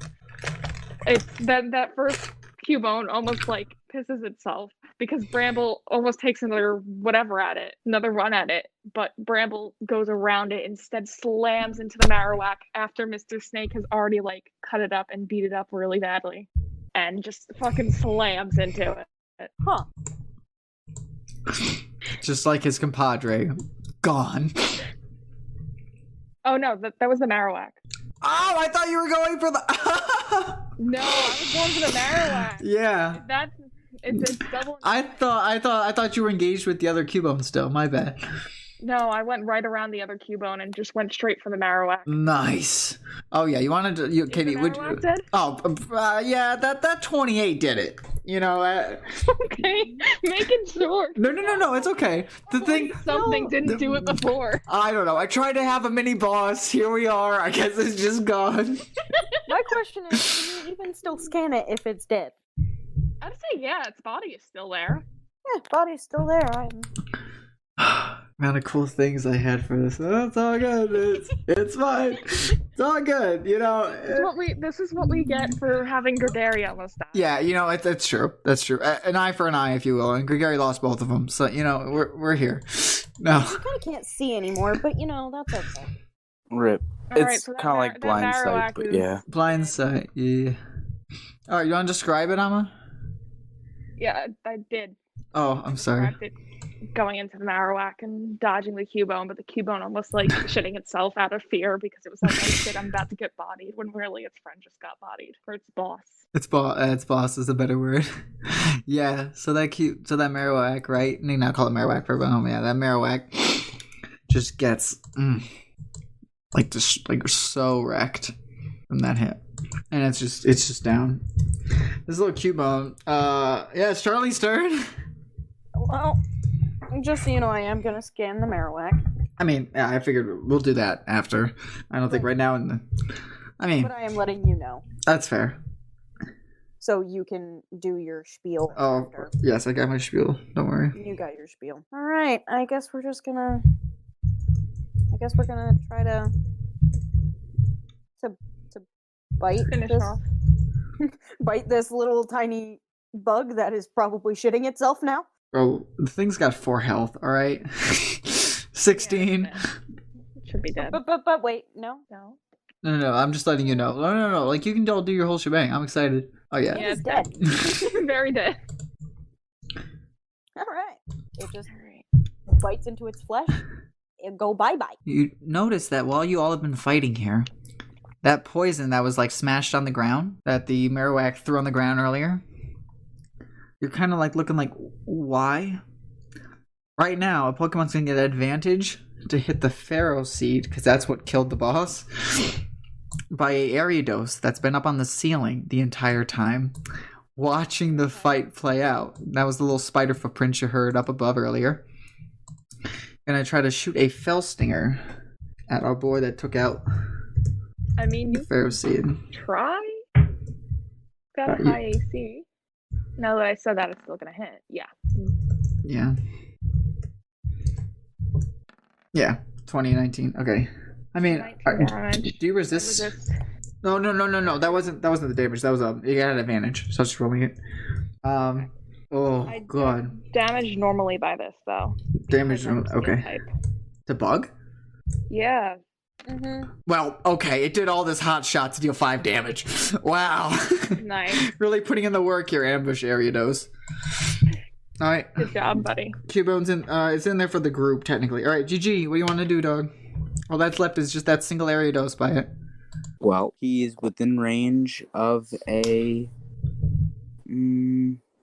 whirlpool, I think. So let's try that. Yeah, so I'll have Dynamite shoot at a whirlpool and try to hit the Ariados, was it? Yep. I can scan it too, because I'm sure I don't have it. Oh yeah. It's all good. 13? That hits. Bro, Ariados and Beedrill are such glass cannons. But they hit like a truck, though. I'll tell you. Here's the water damage. 9. 9. All right. Starting strong. And it is restrained. It can try to break it on its turn. Okay. All right. After GG goes the group. All right. It's going to try to break it. How does it break it? Was it need to roll a con? I think it's a con for Whirlpool. Or is it Dex? Strength. Yep. Okay. Let's see. Actually strong, I guess. 19. Yeah. As this area Joe just like pulls its legs and just like breaks it, like in the movies, like if it was tied up with rope. It's gonna try to shoot this at Dynamite. It fell Stinger. Oh no, JK. It's gonna do. Ooh, get that back. Sorry about that. I'm gonna try to do Infestation on Dynamite. 14. Does a 14 hit Dynamite? I want to say it does. Yeah, okay, gotcha. Yeah. Okay, so as long as the Ariados maintains concentration, you'll continually take Infestation at the end of your turn. Right now you take 10 bug. I don't know if you take that normally, I think. Resist because it's steel. Right? Is that the case? Okay, then you resist. You take 5 bug. Awesome. Okay. Good looks, Katie. Yep. Riley. My turn again? Or no, Riley? Riley. Mr. Snake's gonna go over. He's like, man, I'm 2 for 2 for these cool tricks. At first, attack this Cubone all nice and cool, deal 42 damage. Same with Katie, right? They both dealt tons of damage to this Marowak, finishing him up. Alright, he's gonna try to slither around and just try to keep doing his cool attacks with his Night Slash on this Ariados. Got that thirst. The thirst for a 10 is not gonna hit. Alright, Amma. We're gonna see. Can I keep this going? Oh! For those at home, Amma rolled a nat 20. So this is your third rollout, right? Yes. So how much? So does all the dice? Oh no, Amma, I think you messed that up. Because last time you rolled 2d6, right? So it'd be 40. I think it's 46. So you want to just roll another 6 and add that to it? on consecutive rounds. Oh, double the die. Yeah, Shit, that move double is the die. disgusting. I think it goes up to 16d6 is the top. Holy. Yep. Okay, we're just gonna scoot that. We'll throw one Yeah, more on. just there. do 4. Yep. Oh, beautiful. Okay. Got another 6. So 19. Question. If it crits, Do I hit? 24 plus that? Where are you getting? Hang on. Where are you getting 24? From because it crits. Yep. So that's hang on. So 19. 19 times 2. Yeah. And then that's 38, but then it's vulnerable, right? Yeah. So times 2 again?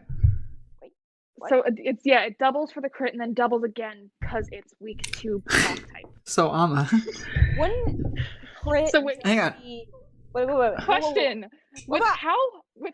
with how hard Bramble is hitting this thing, does it take out the Cubone on its back too? Oh yeah, no, there's no Cubone. There's no Cubone. That's just there. Yeah. Okay, that's No. there. Okay, Yeah. cool. That's okay. Hang on. Sky is saying something. Hang on. Can I Smear on the wall? Can I say something? Okay, so like if it crits, when you crit, you take the total amount of dice, like the max amount that you can get, plus whatever you've rolled, and then you times that by 2 because it's weak to rock.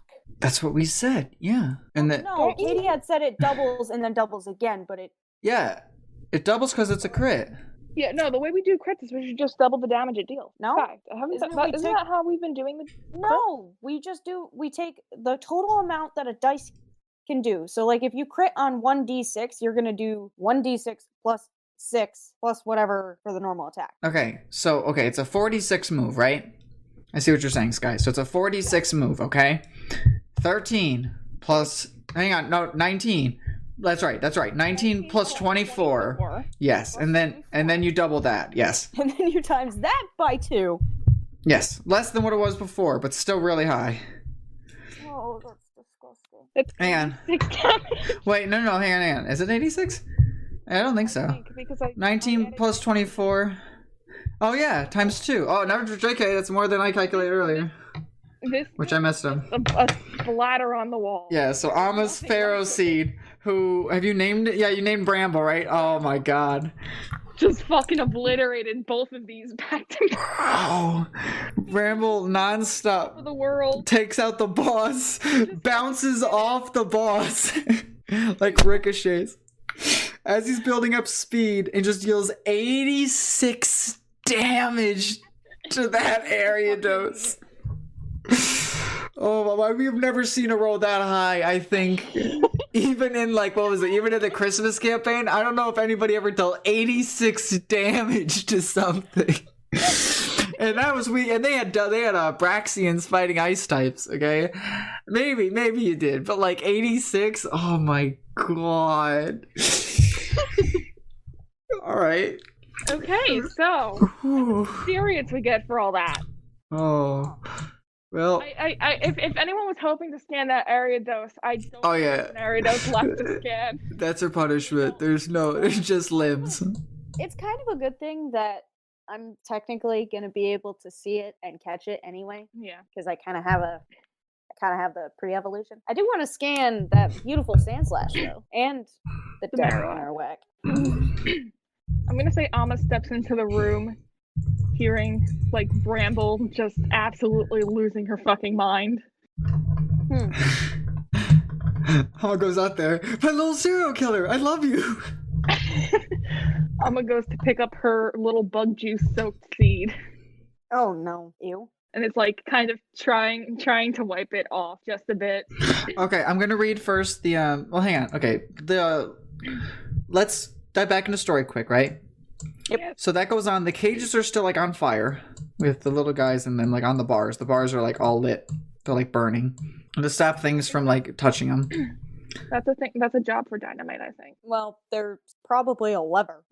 That too. Yeah. So with that area dose going and Q splat sound right against the wall.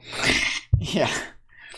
What do you guys What is the next thing people want to do here? You have all these dead bug carcasses now all over. What do people want to do? Who wants to come in when and all that? I'll come in after Amma, hearing the splat of just bug guts against a rock, and probably see the things on fire and want to go and see if I can shut it off, really. Because I don't want these little babies to burn. They're too cute. Ty, what do you want to do? Oh. Where do I even begin?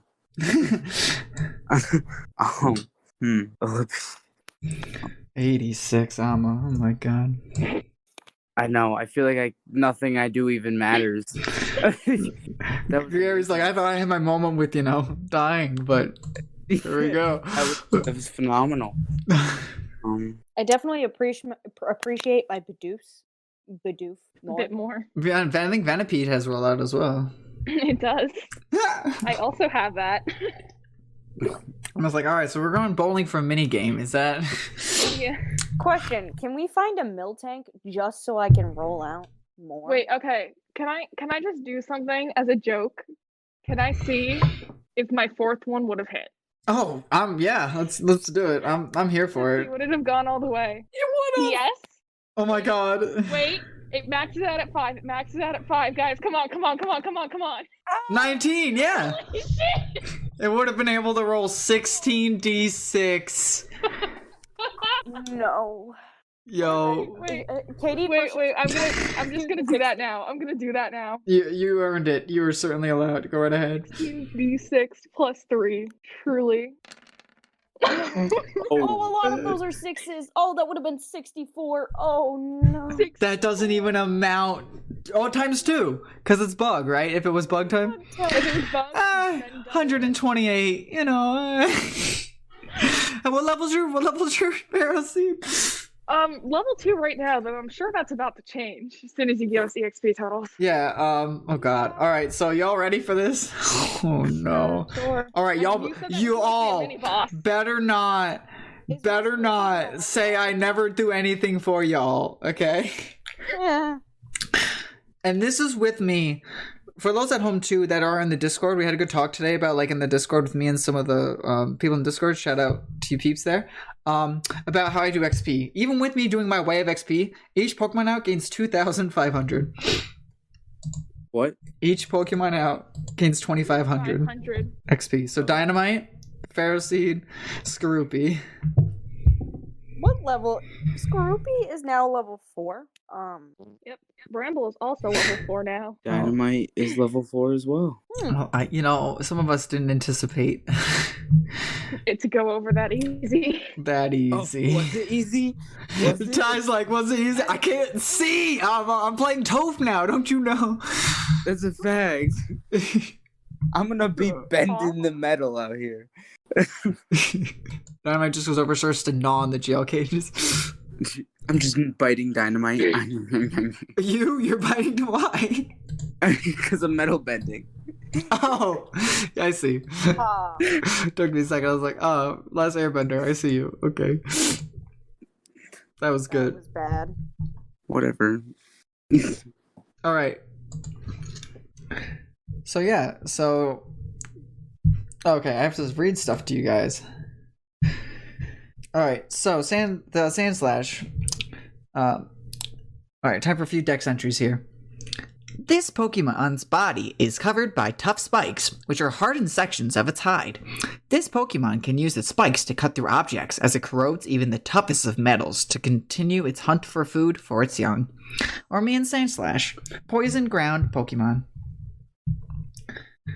Next, I will read the Marowak.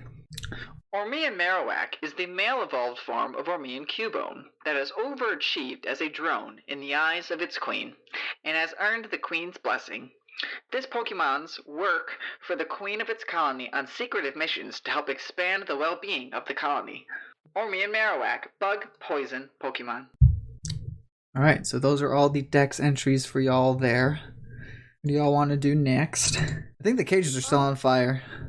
Yeah, can I press the button to unset the cages on fire, please? Yeah, the lever's right by the table there. Alright, I will pull the lever, Kronk! Like the reference. Come on. Thank What you. did you expect me to do? Wrong lever! So, all the fire... Why do we even have that lever? What was that? Why do we even have that lever? I'm continuing the quote. Got it. It's wrong lever as she falls. Why do we even have that lever? Gotcha. Close the other one. So, the fire goes out, and you see that now, The sand slash and the sand shrews all come near like their metal bars, and they start to like rub their like poisonous spines up against like the sides and their skin, and they just corrode the metal that was around it. So like it's in the decks, right? Even their body parts can corrode the toughest of metals. Yeah, so the fire was to stop them from doing that. So they all come out, and Riley goes, "Oh my gosh, Mr. Snake! Can you do me a favor, Mr. Snake? I need you to take a rest real quick." Mr. Snake nods and like looks a little exhausted from its endeavors that it's been through today. So when Mr. Snake returns his Pokeball, he goes, "Jax, I think you might want to come out here." As his little sand shrew comes out of his little Pokeball there. And you actually see like the sand shrew like start to get like all teary that comes out as it like runs over to the sand slash and gives it like a big hug. Oh, is that its mom or dad? And he goes, I think so. He kind of walks over towards the sand slash and the sand shrews as they're like all like together. God, they're so cute. Ah. As like a group. Riley goes, "Jax, it's okay." Like Jax seems like really like he's going like like he's happy being with the sand slashes and stuff. And he like looks over at like Jax turns around, looks at Riley. Riley goes down on one knee and like sits and looks at Jax and goes, "Jax, it's okay." And you see like he's starting to get like really emotional. And he goes like, "Listen, Jax, I made this little picture," and like he shows him it like through like the glass, and Jax just starts to get like all teary as it's like a little drawing of Jax, and it actually looks pretty decent. And he goes, "Jax, if you want to go with your friends, it's okay. I got my friends now, and you can go be with your friends, your family, and it's okay. I'm sure we will meet again at some point because we've had good times, right?" And the Jax is now like bawling and like sad, but goes and like gives Riley like the biggest hug like on his legs there. And he goes, "Jax, it's okay. Listen, hey, Team Last Hope," Riley says to everybody around. Yeah. "Do you happen to know at all when we'll be leaving?" Right now. Well, I think I mean, part of the tower to explore still. yeah. I don't think we're done yet here. No. Okay, how about this? Jax, if you and your buddies don't mind just waiting till we're done here, and then we can say goodbye properly, I think that would be good. Jack like nods his head because Jax like understands like, okay, super serious situation, you know, we can't say like our goodbyes just yet, you know. So Yeah, and you guys can help us all. Especially, and get some revenge. Riley goes, I don't know about that, Charlie. They don't seem like they're in the best of moods. And as you look at them more, you can kind of tell, like, especially the sand slash looks like it's been through like some of like the worst torture like you've seen on like a living creature. Like a lot of its spines are missing. A few of its toes are just like gone. And a lot of the sand shrews like look like that they've just been through so much. He says, "Jax, I know you're strong and you've been helping us out through my time, and I know, gosh, I sure remember our good times together. So please, not saying goodbye yet. If you can just make sure that your friends can get out of the tower, okay? While we finish this, that would be great." Jax nods his head at Riley and like goes over like by his feet and just like cuddles up with him. And Riley goes, "Okay, so we'll see you guys later then, right?" Jack nods its head, and the sand shrew like nods its head slowly, like with a very like deep face of like thank you, almost like picture like somebody that's like been through like torture and like trauma, like finally being like released, you know. And then the sand slash just like looks at everybody, and it's just getting all teary, like it never thought like it would be like free from this whole ordeal, you know. Riley goes, "Okay, Jax, just meet us outside when we get there, okay?" Jack nods its head, and they start to walk past Dynamite and head towards the stairs. You guys see Riley starts to get like really sad now that Jax is gone. Don't worry, kiddo. You'll get to say a proper goodbye. I know. It's just so hard. Jax was always there for me through everything, but he just seems so happy with his family, and I'm gonna miss him. He starts to really get like sad. But he kind of like pulls his hands like out of like the arm sleeves in the suit and like wipes his face with them on the inner part. He goes, but we have a job we have to do, right? Again soon. And, well, we'll see what happens from there. I mean, if his family's safe, maybe he will want to come along with us. It's up to him, though. But right now, we have something else to focus on. Yeah. So him and all the other Pokemon around here can be safe. People, too. Goes, yeah, I agree, Amma. And I looked at it this way. I figure he's strong, and so I sent him with his family at least to catch up, you know? And hopefully he can help them get out of here safe. Okay. Hopefully so. All right, we're almost there. I hope. Like, I feel like we're really high right now. I don't know if there's any more above, but I think we're almost there. I'm guessing. Hopefully.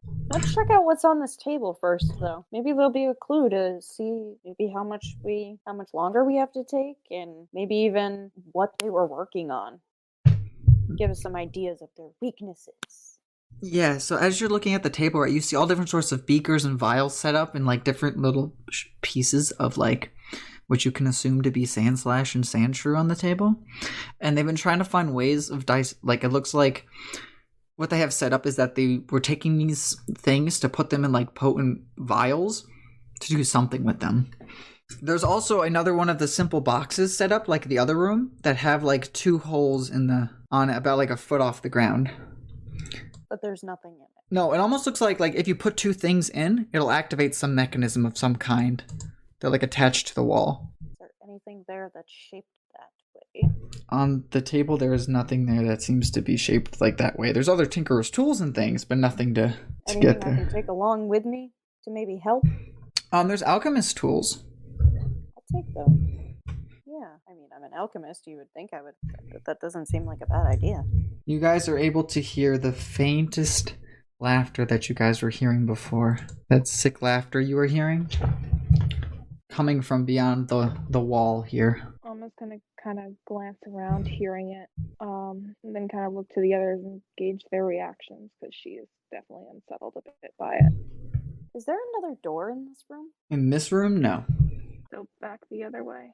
Well, if we want to figure out what that stupid laughter was, we're gonna have to go not here.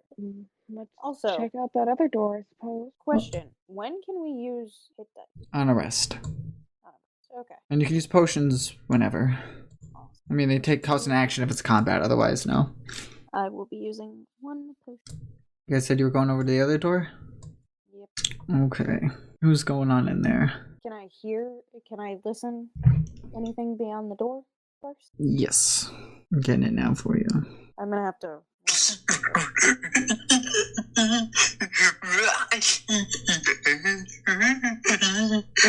I really fucking hate that. Yeah, I was gonna say, I really wish that she didn't have to perceive that. I wish I believe she asked for what she could hear beyond the door. I didn't think that'd be the fucking laughter. I thought I would have to roll perception, see if I hear any bugs. No. Oh, this one you don't have to hear. Oh, and yeah, you don't hear any sounds of the bugs that you've been hearing. All right. Do we want to bust down this door? That worked great last time. I suppose so, though I don't know how much of a surprise will be after a scuffle next door. Oh, this thing just seems to be laughing. Like, it didn't even seem to have taken note. Or if it did, it doesn't. Or if it did, it doesn't seem to be caring. And its laughing is pissing me off. Bust down the door. Wait, can we be like I don't cops want to get and the two of us? I don't want to get simultaneously. Alma's not gonna lie. Alma's a little not as sold on this plan anymore. Seeing what happened to Gregory when he didn't even go through the door. He peeped his head around. Stab. This is true. Well, he poked his head through the door. We'd be busting down the door. And if there's anything on the other side of the door, it goes squish because door. I don't door know. fall. Door go plunk. Yes, but that means whoever gets a free shot at us as soon as we come in the room. Okay, I suppose. I really wanted to bust out and do it with you. Arms Not locked, this time. legs bonk. I think maybe sending our Pokemon in first will be best. All right, let's open the door normally. Then let our Pokemon through first. Yep. So with that, on the count of 3, Alma's gonna kind of have all the Pokemon line up right outside the door. On the count of 3, she's gonna swing it open and let everyone rush in at the same time. Yes. So 3, 2, 1. All right, I'm going to describe what you see here.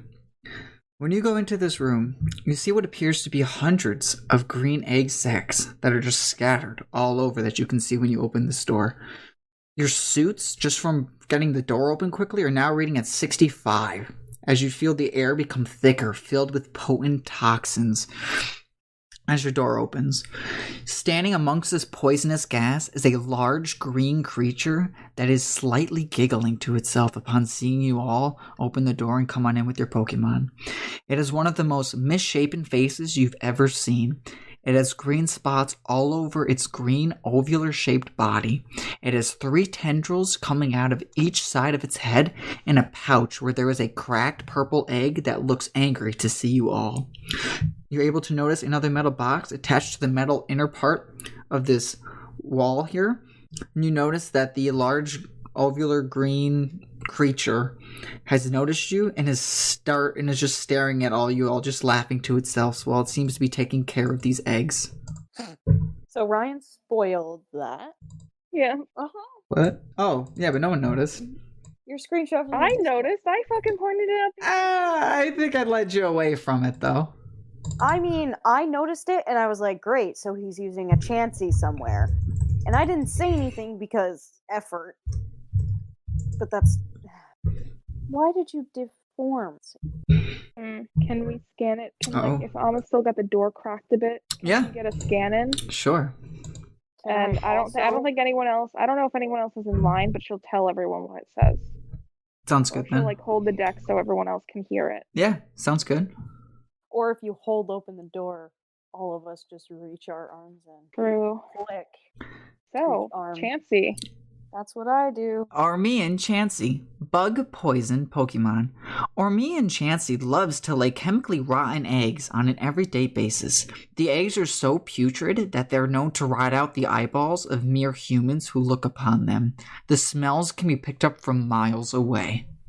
Armenian Chansey, bug poison Pokemon. Well, Gregory doesn't have to worry about his eyeballs losing out of their sockets. My eyeballs! He just touched my eyeballs! Like that scene from Guy from SpongeBob. My eyes! Getting his eyes burnt out. Pretty much. Bald!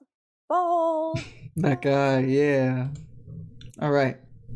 Great. Well, that thing's disgusting. So, are we rolling initiative? Let's fuck its world up. Hell yeah. I'm gonna miss all my rollouts this time. Well, you go first. I do. I believe. Oh, that would have been fun. I still have the 16 in there. Imagine I rolled 16 d20. Oh. I got 16.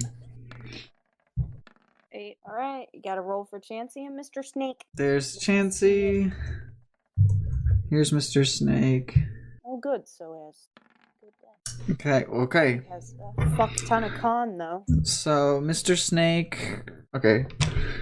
Charlie. Mr. Snake. Ty. It. Ama. Okay. Charlie. Yes. Get the first attempt. I will have my little Skorupi move up towards it and try to bite it in pure rage. 16. Oh, that hits. And it only takes 6. As your Scorpy comes on over, bites it goes like Fancy. It just continues on with what it's doing as you just deal a measly 6, like your attack didn't even phase it. That is a disgusting image in my brain. Mr. Snake's gonna all of a sudden just come slithering around from the side to try to get a bite on the side of the... Oh no, yeah, he's gonna try to get a bite, sorry, on the side of him. I can just imagine this kind of just roly-poly, It's kind of like picking its legs up to waddle to walk around. belly moving as it's...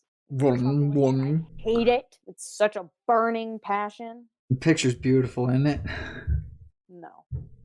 art is nice. I will say that. 21. The art That's right. is nice. Its face is not. 12 damage to the Chansey. Alright. As it gets like a little harder, bit, it goes like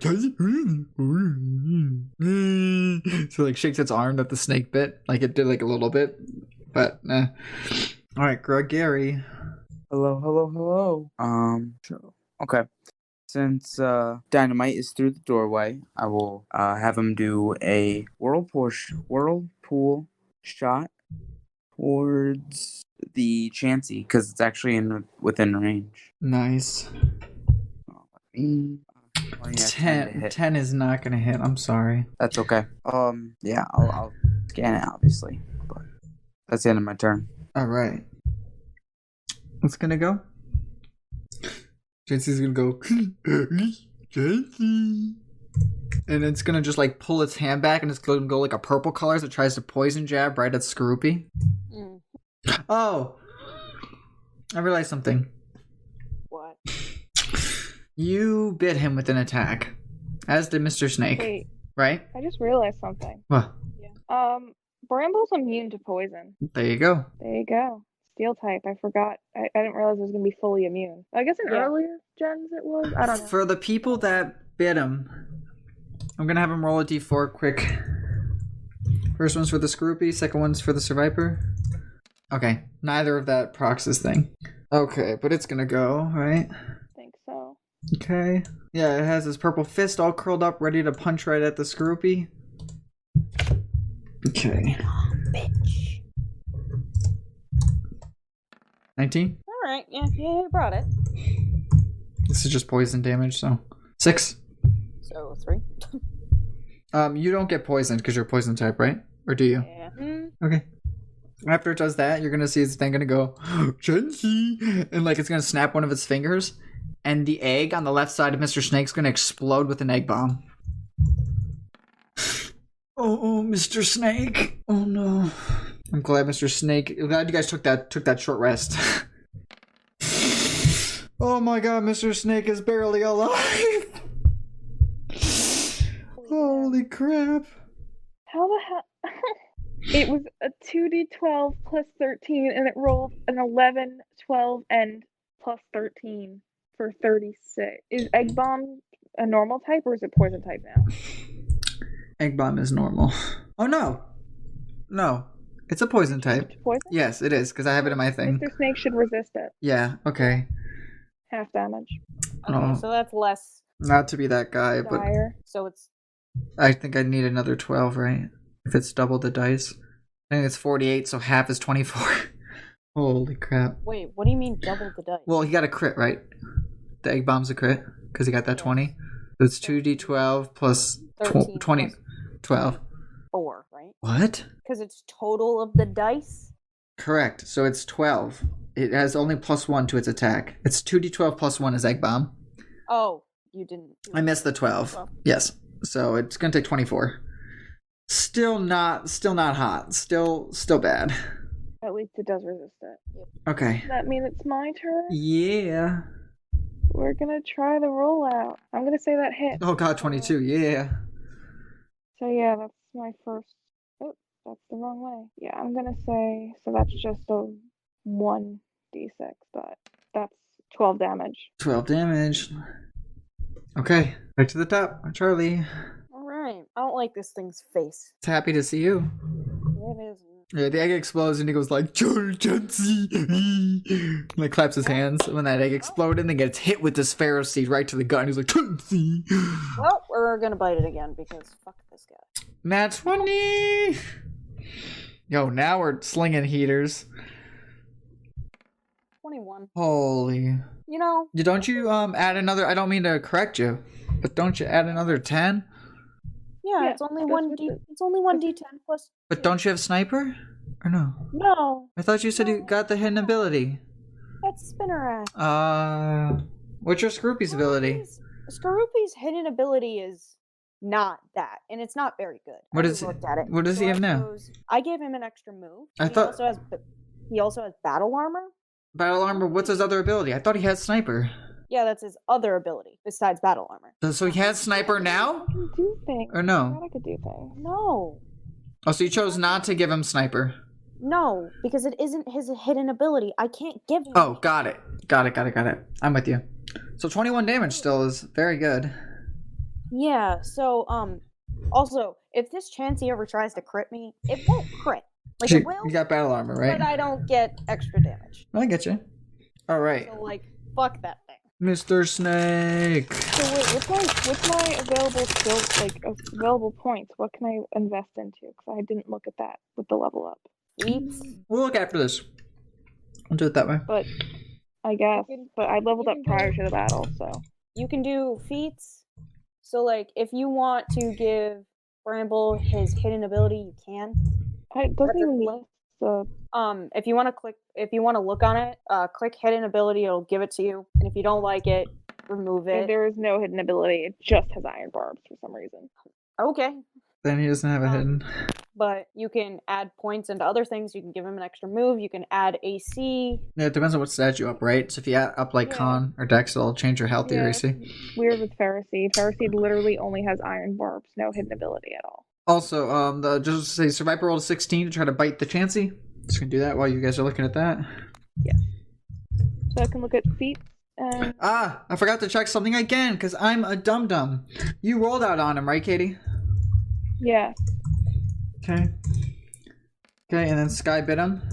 Sky really bit him. Okay, Sky, when you bit him, Mm-hmm. as you bit him, you're gonna take 6 damage. Because when you Poison? yes, so 3. So 3. Yeah, he's got poison point. So you bite into him and like you see like poison secretions come out. Oh, Katie's immune, so it didn't hit him. But Wait, yes. isn't poison point you just poison the target? No, not in this. When a Pokemon is hit with a melee attack, roll a d4. On a result of 4, the attacker takes the amount of poison damage equal to the poison mod of the Pokemon. Proficiency mod. So, but yeah. It's different in this. The same with iron barbs. That's what iron barbs does. Yeah. And then the Survivor, I go for the 16. He then takes only 8 damage, but he'll see if he gets hit by the poison. It was before because Nidoran had poison point. They changed it. They could have. Alright, he's going to take the damage from Survivor.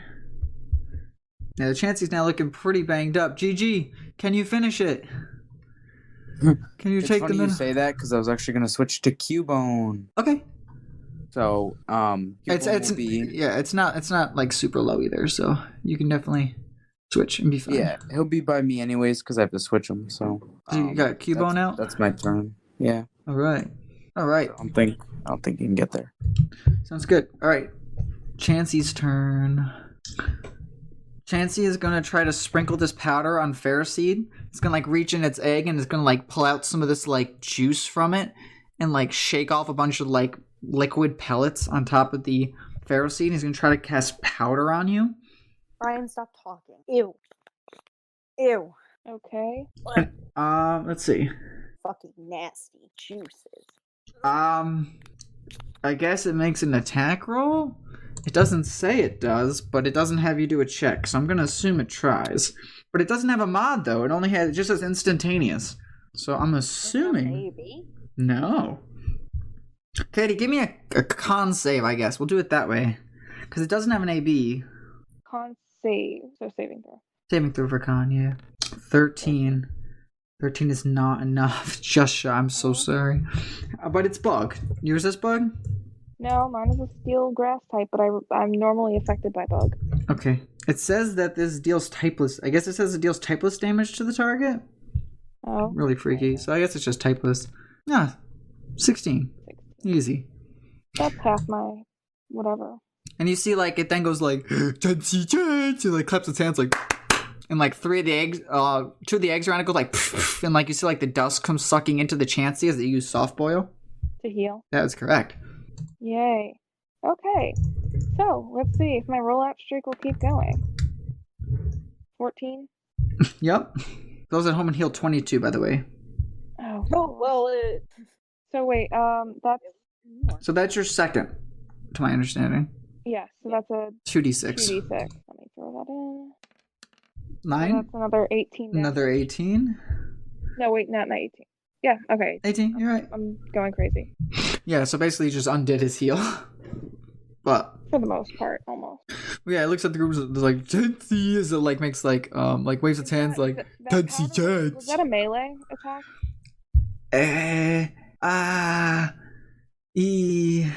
No. No. It didn't physically hit you like with a punch. Right. It just dropped explosive stuff. Okay. Okay. Cool. That was Amma. Charlie. Yep. Alright. Alright, we're gonna do another. Oh my god. You did not get another nat 20, bro.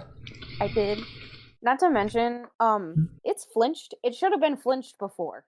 Oh. As well. Because I got a nat 20 on the other one. It's on the bite. Yeah, so any natural attack rolls of 19 or 20, the target flinches. Okay, it didn't make any. So then I back you do not, because it did not make an. It didn't make an attack roll. You made a con save, correct? Oh, well, you made me make a con save, so yeah. I did, but Sky's ruling, right? We figured out, thanks to Sky earlier, that it would be disadvantaged if it makes a melee attack roll or an attack roll. Okay. So. And then we get advantage against it. Oh, right? I don't remember that. Do you?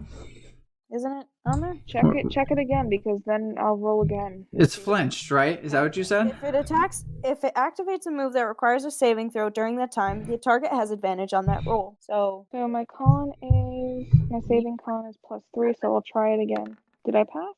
Nope, 14. No. Okay. All right, but I'm gonna roll damage now. What about the shot though? That thing is flinched. Okay. Damn it, 13. 13 damage. Roll your thing. What does it do? Okay. Now, as you bite into it, you see like juices start to come out from the side of it. Please. Oh, your favorite. Doesn't bother the Scroopy though. Okay. Mr. Snake. Snake's gonna come in and try to do a night slash. How's this looking, by the way? Oh, pretty banged up. It's not looking the hottest. So 17. On a scale of Pokemon bar. Yellow. The problem is the app like shows it, but they could still have like 20 something health left. You know what I mean? So saying like red is subjective when it's thick. Okay, so that hits. All right, I think if it takes another hit or so, it should be definitely down. Like it's low. Gregory, can you finish it with 2 bones? I hope so. Because he's got enough running speed, so he's going to run up right next to his allies and try to get a hit in with Cross Poison, which will ignore any resistances with his ability. Oh, yeah. Come on. Oh. Do it. 9 ain't it? 9 ain't it. All right. It's going to try to detonate an egg right by the Ferroseed. So it why the Ferroseed? The eggs are all over the walls and like ground here. So I'm just saying that they're here. Okay, but it makes it with disadvantage, right, Sky? Is that my understanding? Mm-hmm. Good attack roll. Okay, so first one was 22. Second one is 7. Yep, so that's not gonna hit. It's not gonna work, and then it's gonna just clap its hands. Tensy! And cause the eggs around it to break. It's gonna heal a little bit. Okay. Amma? Fuck your soft boiled. Tensy chance. Let's see. Tensy. Fuck your 17. Oh, you rolled an 18. 18 hits. 18. He heals 17. Watch this. Oh, this is your third rollout, right? Third rollout. Alright, I'm not even gonna give him 17 health. He takes 19 from you. Oh my god. Oh wait, 38. Oh, double. Yeah, no, Katie. You wanna? We really out here just eliminating things. Gosh. Just fucking. It's been rolling. It hasn't stopped rolling. Bramble's just going, and she's rolling, and she's gonna slam right into the Chansey's stomach hard. Die, bitch, die. As it like drops to its little knees, it just falls over like face forward on its stomach, and the little egg's like thanks as he's knocked out. So, Ryan, experience. Oh yes. real I quick. want to see if my Because screw. that's a even chancy. That should further. be beefy. It's weird, right? You think it would be? You are unfortunately going to get. I mean, you're going to get. Yes, no, don't get me wrong. You're going to get a significant portion. You're not getting as much as the other room for beating literally a Marowak and Aridos, 2 Cubones. You know what I mean? Like all that added up versus this one Chansey. But that's $14.50 for everybody. Damn, I really didn't get to commit arson, huh? Damn. I mean, roll out to the job just fine. Yeah. So here in this room too, you see that third box that has the 2 like slits in it. Oh, did you guys come into the room by the way? Or are you guys still out in the? We've still kind of been vibing out in the hallway, but I think it's safe to come in now. I think Alma's gonna like come in, kind of like step over things, Step around eggs and stuff because you don't. Yeah, that's fair. She's gonna go retrieve her nice murder seed. I'm gonna pat the Scroopy for doing a okay job. By okay, I mean great. You crit twice. Good boyo. Pat pat. Alma's also like picking up Ferroseed and once again kind of like helping it like brush debris off and all. And like you did a really good job. You really showed it who's boss. All right. So with the Chansey being down and now just a room full of eggs, you see there's no stairs. So you guys have reached the top. But all you see now is another metal box that's in this room that seems to be attached to the wall that has like 2 little openings on it. How big are these eggs? Football size? That's a fair assessment. How big are these little holes? A lot smaller than football size. We still haven't figured out what goes in them, it doesn't seem. Can we loot the Chansey corpse? Bro, you're the one that don't want to eat Magikarp's turn 2, or you episode like 4. I won't eat them, but I'll loot them. I loot the Chansey. How? See if it has anything on it. It's got a pouch. It can hide things. I mean, are you like looking in it, or what are you doing? I'm just curious. That's why I'm asking. What are you up to? Yeah, I'll like pull back the little pouch, remove the other Chansey and kind of throw it to the side and look in. Charlie's gonna take 6 poison for touching the Chansey. Oh, wow. Not even being mean to people at home. I did roll for it, in all honesty, and I rolled the 4. I'm not just saying that to say it. Oh, shit. Okay. Who knows? It could be on it. What do I find? Give me a D100. 77. Okay. Alright. Oh. You find this... You have 77, you said? Okay. Yep. You find this herb that looks like some sort of medicine healing item. Can I see if I recognize it? Because... Give me a medicine. Medicine? What? 23. Oh yeah, you're able to tell like, oh, this is like a revival herb. It's a 22, but I 23. screwed up. Gotcha. That's fine. I mean, still, you're like, oh yeah, this is a revival herb, but it's seems to have been altered by this Chansey. Like, I can bring something back with it, but it'll be poisoned. Great. What are all your guys' Pokemon's up to while like Charlie's doing that? I think Cubone's kind of walking around, looking at all these eggs. So I'll kind of hang out with him, watch him. And Cubone's touching some of the eggs, and like he's feeling like the pulsing. And he looks back at his hand, looks back at the egg, touches it, looks back at his hand, touches the egg. Riley's looking at the machine a little bit, trying to look at more details on it and stuff, and see if he can figure it out. Kind of check it out with him and see if she could pick anything up from it. Riley goes, it's weird. They're only like they're low to the ground, you know, Amma? Alma's gonna kind of glance around, and maybe it's got 2 small divots in it, right? More like 2 holes that go in deep that could like fit something's inside of them. Alma's gonna go and like kind of look over at 2 Bones and Gregory and ask them to come over here for a second. Yeah, what's up, Amma? These little like spaces in the wall. Knowing that, there's so many Cubone around here, do you think 2 Bones might know what this is about? Or maybe even, he has 2 bones. Do they fit in the slot? Worth a try. Hey, 2 Bones, think you can fiddle around with these? 2 Bones goes over to the machine. He goes, a Cubone! Bone. Nods his head, yes. We'll go for it. He like tips his head down, and you see like his like little not antlers, his antennae on his head like flop downwards, and he goes like Bone, and he like just shoves his little antennae into the holes, and you hear like a sound. Well, that worked. Nice, little buddy. He pulls his head back out, and he goes Bone. But as soon as he pulls his head back out, you hear like a like it re-locks. Oh, so you gotta hold it. Wow. So he has to hold it, but can we open it? Or do we have to get multiple people or Cubones to hold it? He points at you and goes, "Bone, bone, bone." I don't get that. Oh, he says it excitedly, like yes. Nods his head to what you said. Okay. So we need to get more people to hold it, or more Cubones? Bone, bone. Because keep in mind, Troy, this is Two Bones' first time seeing this since you guys have been up here. True. He also hasn't seen how many of his little buddies we've killed. Yes. But maybe his dad, you don't know. there are 2 of them in the other room. And Charlie seems fond of looting corpses. I heard looting corpses. Charlie turns around, her hands are covered in blood. What? Can you come here for a sec? Alma doesn't want to say it aloud in front of Two Bones. Two Bones has not seen what has gone on here.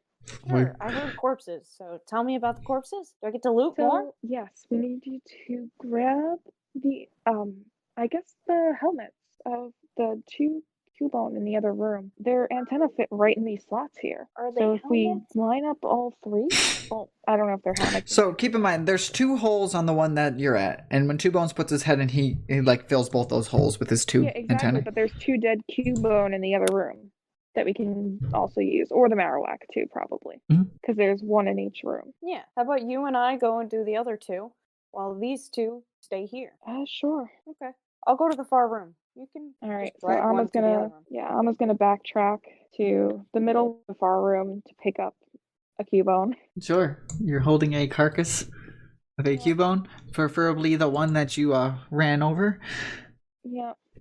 And we're gonna kind of line up the antenna in the slot. And Charlie will do the same, but with the Cubone in the torture room. Alma's gonna yell back over to Gregory and Riley and Two Bones to do it again, and as she sets up on her end. Yeah, as the team now divided into each of the different rooms, all stick their respective Cubone antennae into the tower slots here of this area. You hear a bunch of gears now spinning and turning as this metal wall that's around here, that's been up in the column of the tower, starts to decline down. As it declines down, just poofs of poisonous toxic gas gets released into everybody's rooms. It's now at a 70 for your reading. So it seems like if you guys look up, this is the top part of the funnel where it's going up and out. So you could kind of see okay, this is the smoke that's been coming out of this region. It's been coming from this tubing. And this isn't just walls that support the inside of the tower. This is a tunnel that leads straight down into the darkness. And with that, I think that's where we're going to end this for tonight. And remember, DM told me to appreciate life for all that it is, because you never know when it may cease to exist.